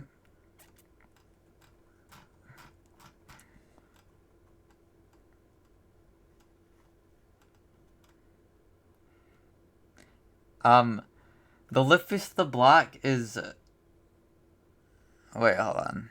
Let me make sure I get this right. X component multiplied by 0.75. Okay, so you get less X speed than you normally would, but normal amount of vertical lift boost. Yeah, you can see the vector here gets shortened horizontally. That's how the lift boost works.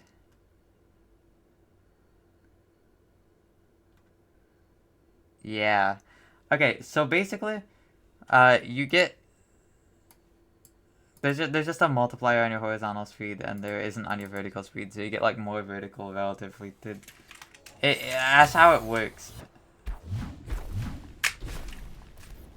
Yeah, yeah. The core block. Core blocks are very hard to get fully consistent, but it's completely possible in this map. If that made any sense. Then I do a super into the transition here, a demo as the block starts to move up, jump.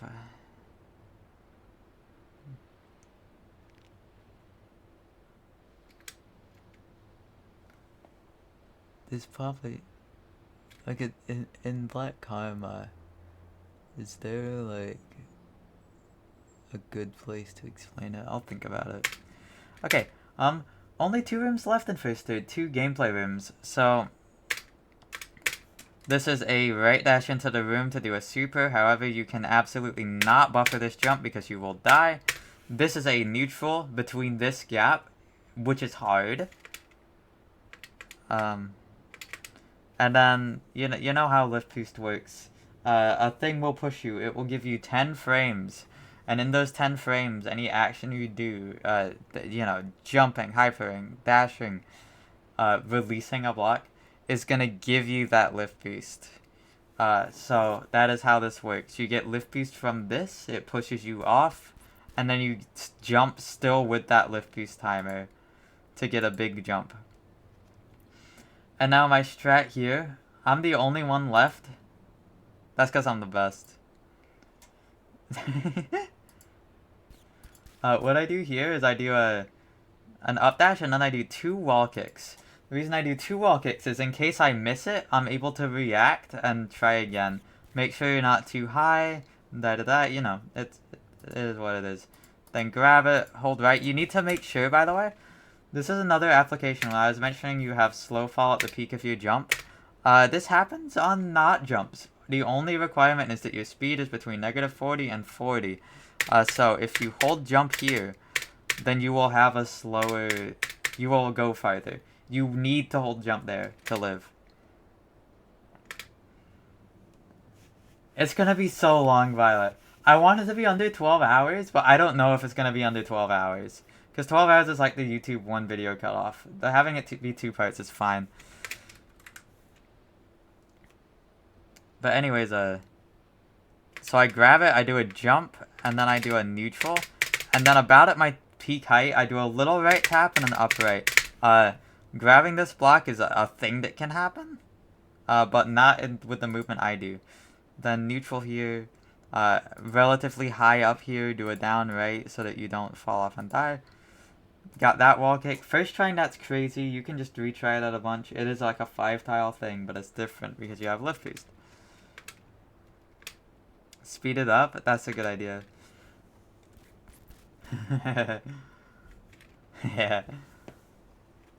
I actually think it's going to be so close, which is funny. I feel like first third is maybe one of the more in-depth thirds. I feel like it's probably more in-depth than the average third. Here I made a little mistake. Am I stuck? We'll figure it out later. We're almost done with Serenity. Yeah, here I made a little mistake. What did I do? I went too soon, but then I realized, hey, that's too soon. Oh, what did I do?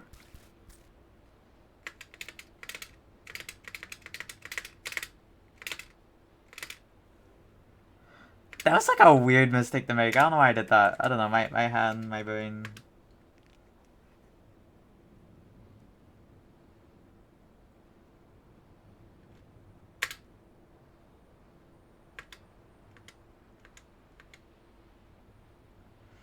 Yeah, so you do that, and then do this jump with lift boost. Neutral off this wall. The up demo timing is about here-ish for level with this spinner. I forget the nuances with it. Also, yes, I do a demo instead of a dash because technically it's a little bit better. It's a little bit less better than... Okay, so look at this, okay? So from a right dash, the frame I uncrouch, I move 1/8 of a pixel, which means that demoing helps you 1/8 of a pixel when in situations where the ceiling kills you. If you do an upright, demoing will help you only about, let's say 1/12 of a pixel-ish. If you do an up dash, it's only going to help you, rounding error amount.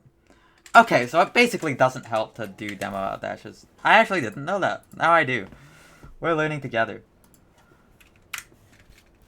Yeah, this up dash is not easy.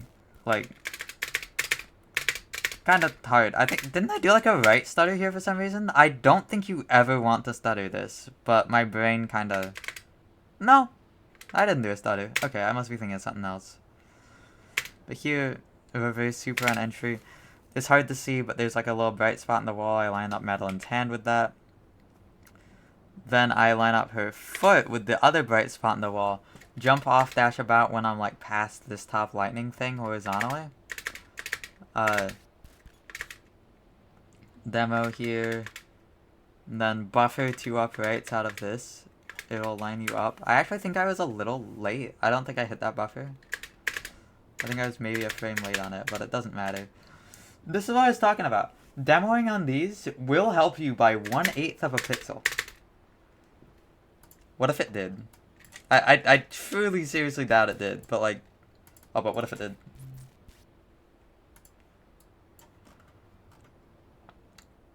No. But it will help you 1/8 of a pixel. So like...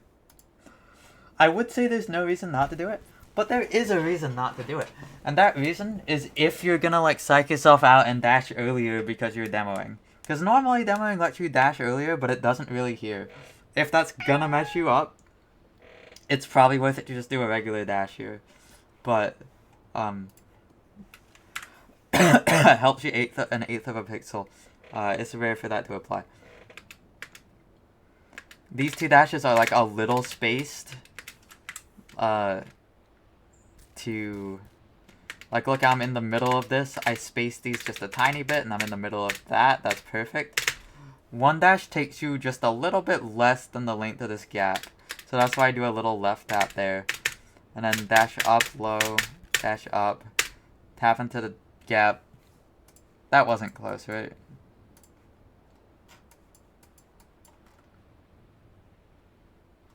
I mean, that was like closer than it had to be, but like, you know, it's fine. I guess. It happens. There's so many obstacles, you're gonna be close on some of them. Yeah, do that, destroy the power box, get out, and that's first thing.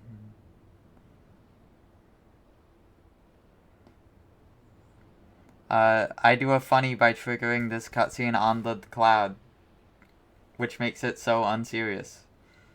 Oh no, I missed! That's kind of a tragedy.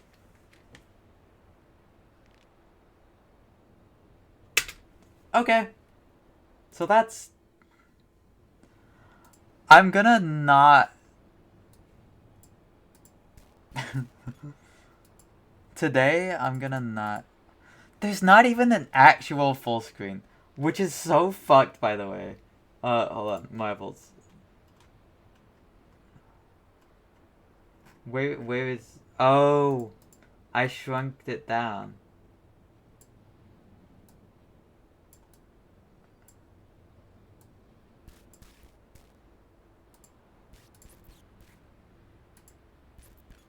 Please be on the different monitor. Oh my god.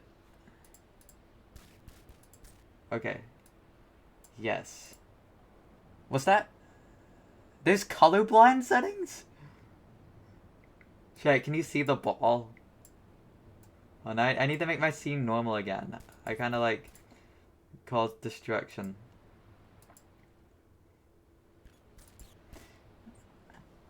Chat, are you colorblind? Oh.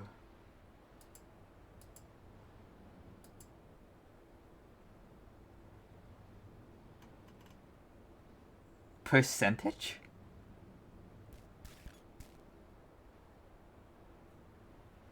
That's just like a little odd, right? I don't know, I wasn't expecting a percentage. What if I crank it up? What if I crank it up? Crank it up! Epic! I guess there's an auto set button, but... Wow, this is epic, isn't it? I'm stuck, by the way. Could you tell? We lose. We lose. Okay. I think... Not particularly.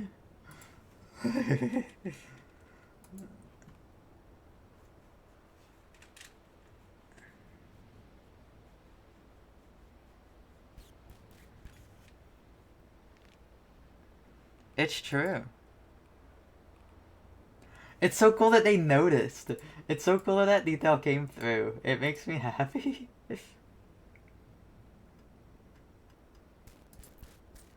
I will reply and explain it. Okay. Let's do a marble race before I end the stream.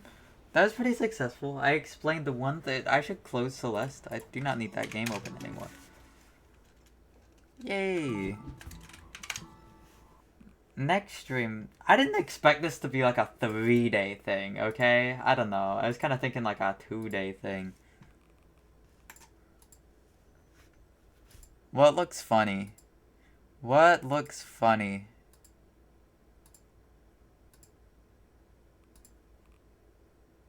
Sort by elimination %.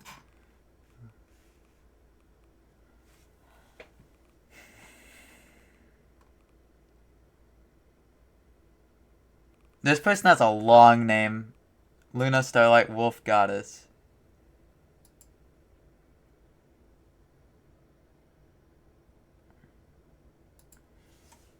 Alright, does this...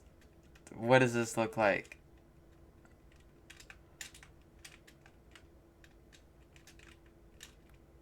I don't know what's going on. Let's do exclamation mark play to figure it out. Give a minute.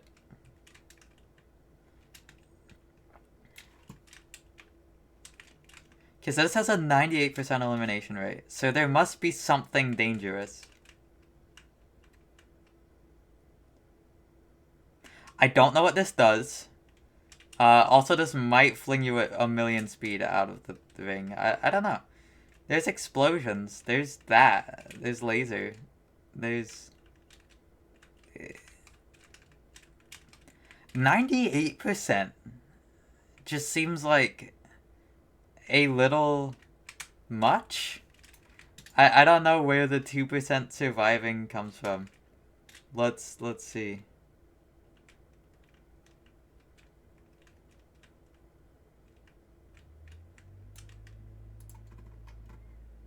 What's over? I believe in you. Let's go.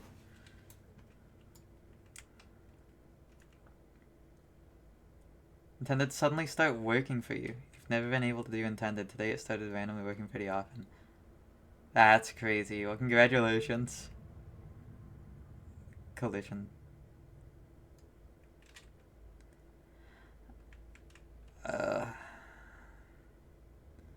That is like such an ordeal to explain. Alright, what goes on here? Ah! I understand! It makes sense. Sleesh has lived. Kodome Mumu, 10 flips. Sleesh has been exploded, but it's fine.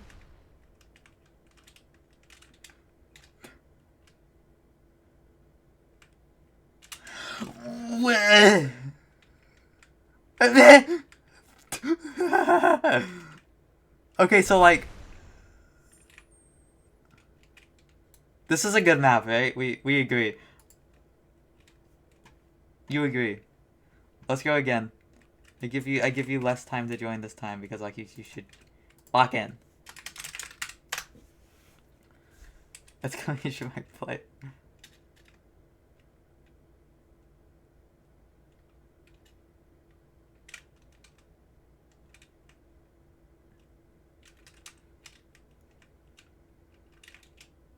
Those shadows do not render from that far. The number 4? If you put in the number, you get a rainbow ball, and if you don't, you get a plain one.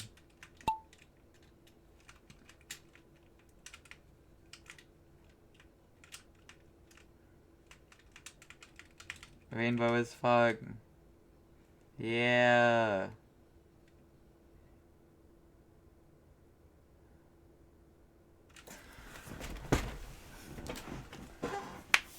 I think pipe makes it.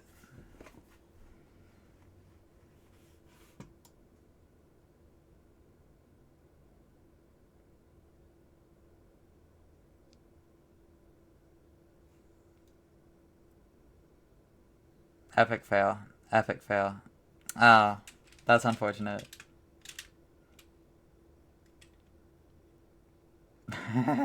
Wee. This is a good map.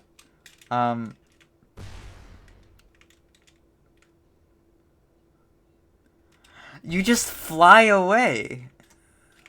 Oh. Wait. This is stupid. This is stupid. I feel like the winner is not going to traverse this. I just don't believe. Okay, it's my turn to play. We're rapid firing this. I'm lowering the countdown to 20 seconds.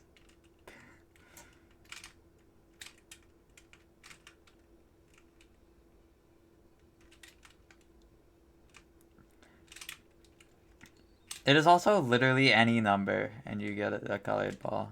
Did I not? Wow, I think that might be the first time I messed that up. That's tragic. No, no, it's, no, I'm not straight.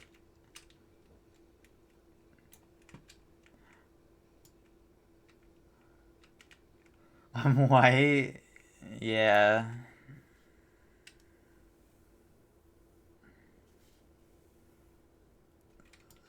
I think she was cooking with this map. Watch out. I think these things give you like 0 gravity.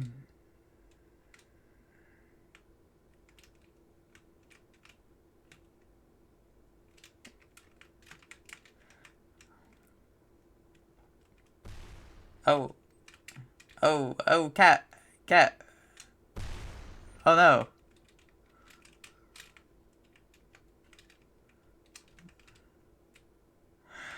This is so stupid. You just fly away. It's not even like designed.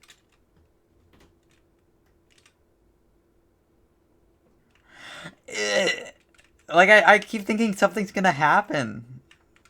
But then you just it's just really not what. Hey, gamble, gamble, gamble, gamble, gamble, gamble, gamble, gamble, gamble. It's exclamation mark play. I feel like the most likely way someone's gonna win is hitting this explosive and just.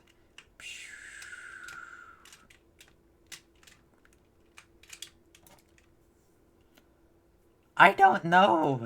Maybe the sample size is just really low.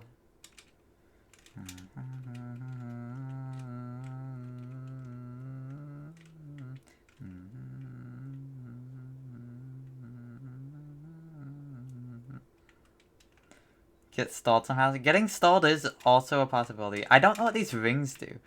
I don't know if it's the rings giving you 0 gravity or not is the thing. But I guess even if you have 0 gravity here, that's probably fine at that point. I don't know.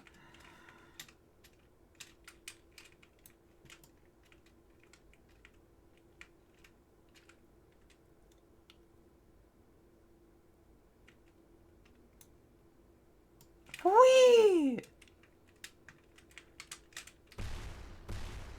Oh? No, but see, you just have no gravity. You just don't have gravity. Is the thing. This is so stupid.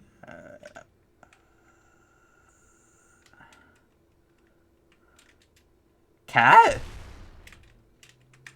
Lock in? How did you get here? Explode to the finish? I don't think you make it. Oh, wait. Well, that was a valiant effort.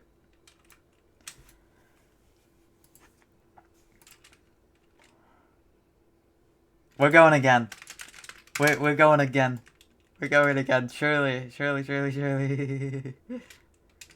We just hit a peg and went straight up.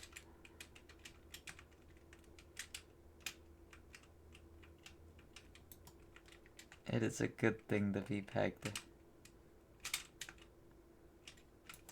Okay. Ads? Yeah, this is like the most important thing on Twitch right now. That's kind of fucked up that they'd put ads in the middle of it.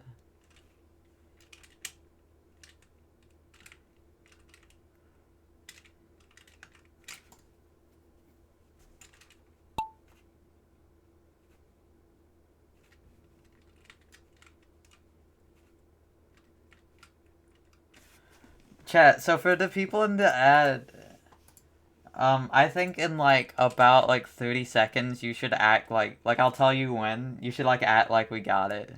Okay. Alright. Alright. Just like act like you got it. Okay. But like in a bit. Like in just like a little bit. Make it realistic, you know?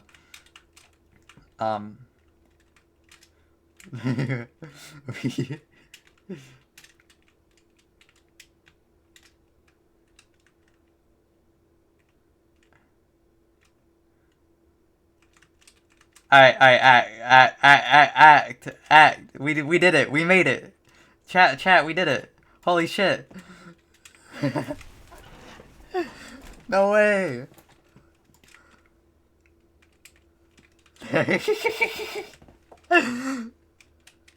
Wait, hold on, but like actually? Yeah.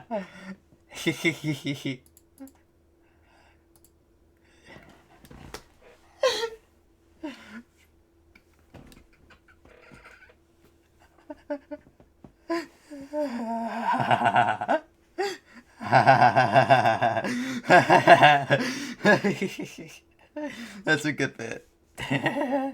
Okay, let me try play again. What did I do? Let me try play again. I wonder if they're gonna be confused by people are just saying play again, like are we running it back? Yeah. Hold on, are ads over yet? Can you see the stream? I need to can you see? Can you see the stream? Hey, are you back yet? That's not over yet. What the hell? It says it's this. Hi. I have. You know what? Yeah. 2x attempt. What the fuck? Thanks for the 5 gift subs. Thanks so much. The 5 gift subs for the marble win. To celebrate the marble victory.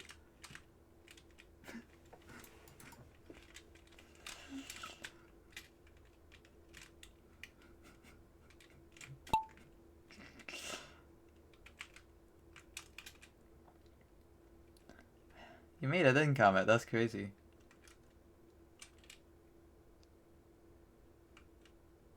I'm looking at you.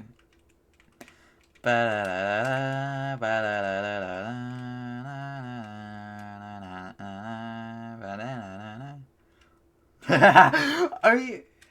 That's crazy.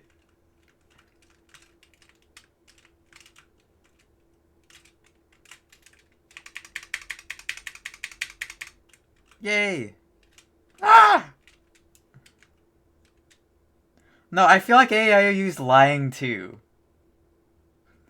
That's my guess. Like I feel like they're also lying.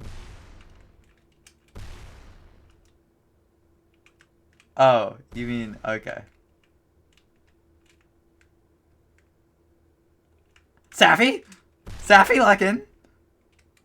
No! Moo. I think you're going the wrong way.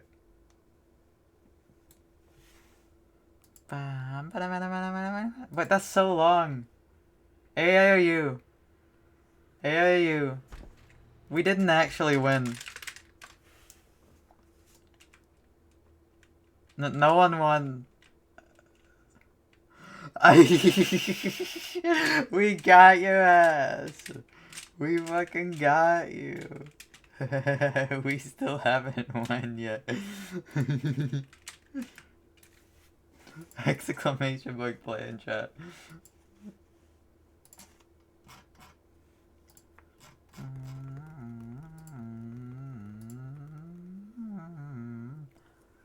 So, sorry, So just sent a fucking 80 by 45 5 FPS GIF of my 90 golden.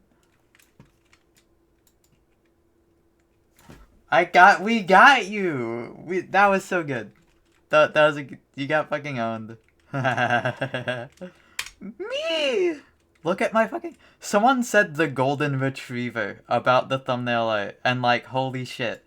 I did not even consider that as a joke possibility. But like, yeah. The golden retriever. Alright, watch out for that.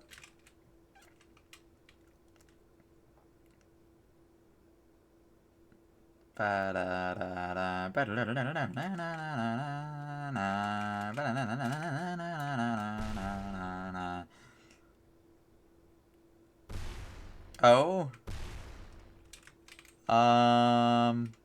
I feel like probably not, but you're the only two that have chance. Oh. Let's go, Bob. Let's go, Cole. Okay. What do you mean 98% elimination rate? How? Let's go again. We're committing to this bit.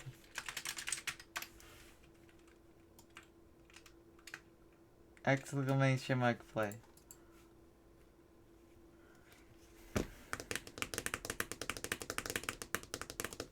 This is watch out for the obstacles. It's fucked up how they do this. This is what they don't want you to know.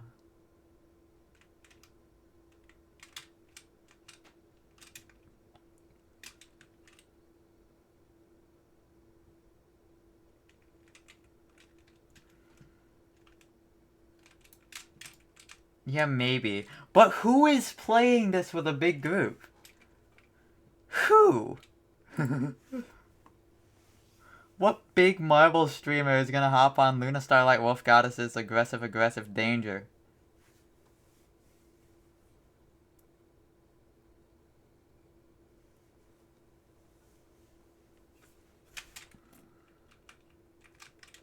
Nah, you're Rainbow. And you're right next to each other. Yay.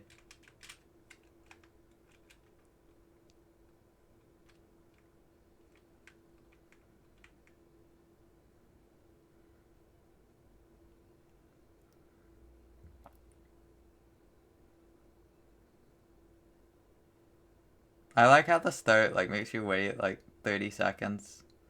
It's pretty good.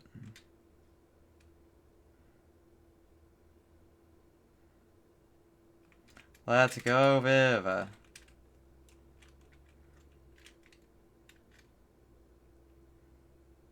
Gayball has just put a number after your exclamation mark play.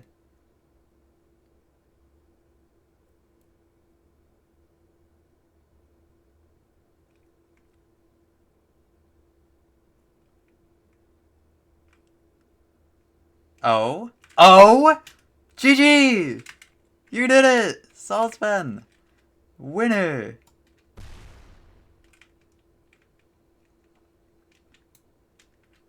Congratulations! Do you have any words? Do you have anything to say? I respect it. Cool. Yay! 0.77 behind old record. Oh, that's tragic. Alright, let's end. Let's end stream. Next stream, I don't know if I'm gonna do more of that or like some other stuff. I just probably whatever I feel like. It's okay if that takes a while.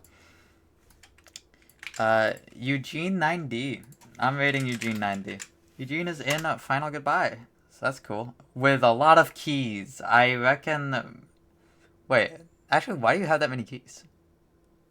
Did you, like, not try Moonberry Path? That would make sense. That's interesting. No, it's just, like, being in Final Goodbye with 6 keys is, like, an odd sight. I'm trying to figure out what happened there.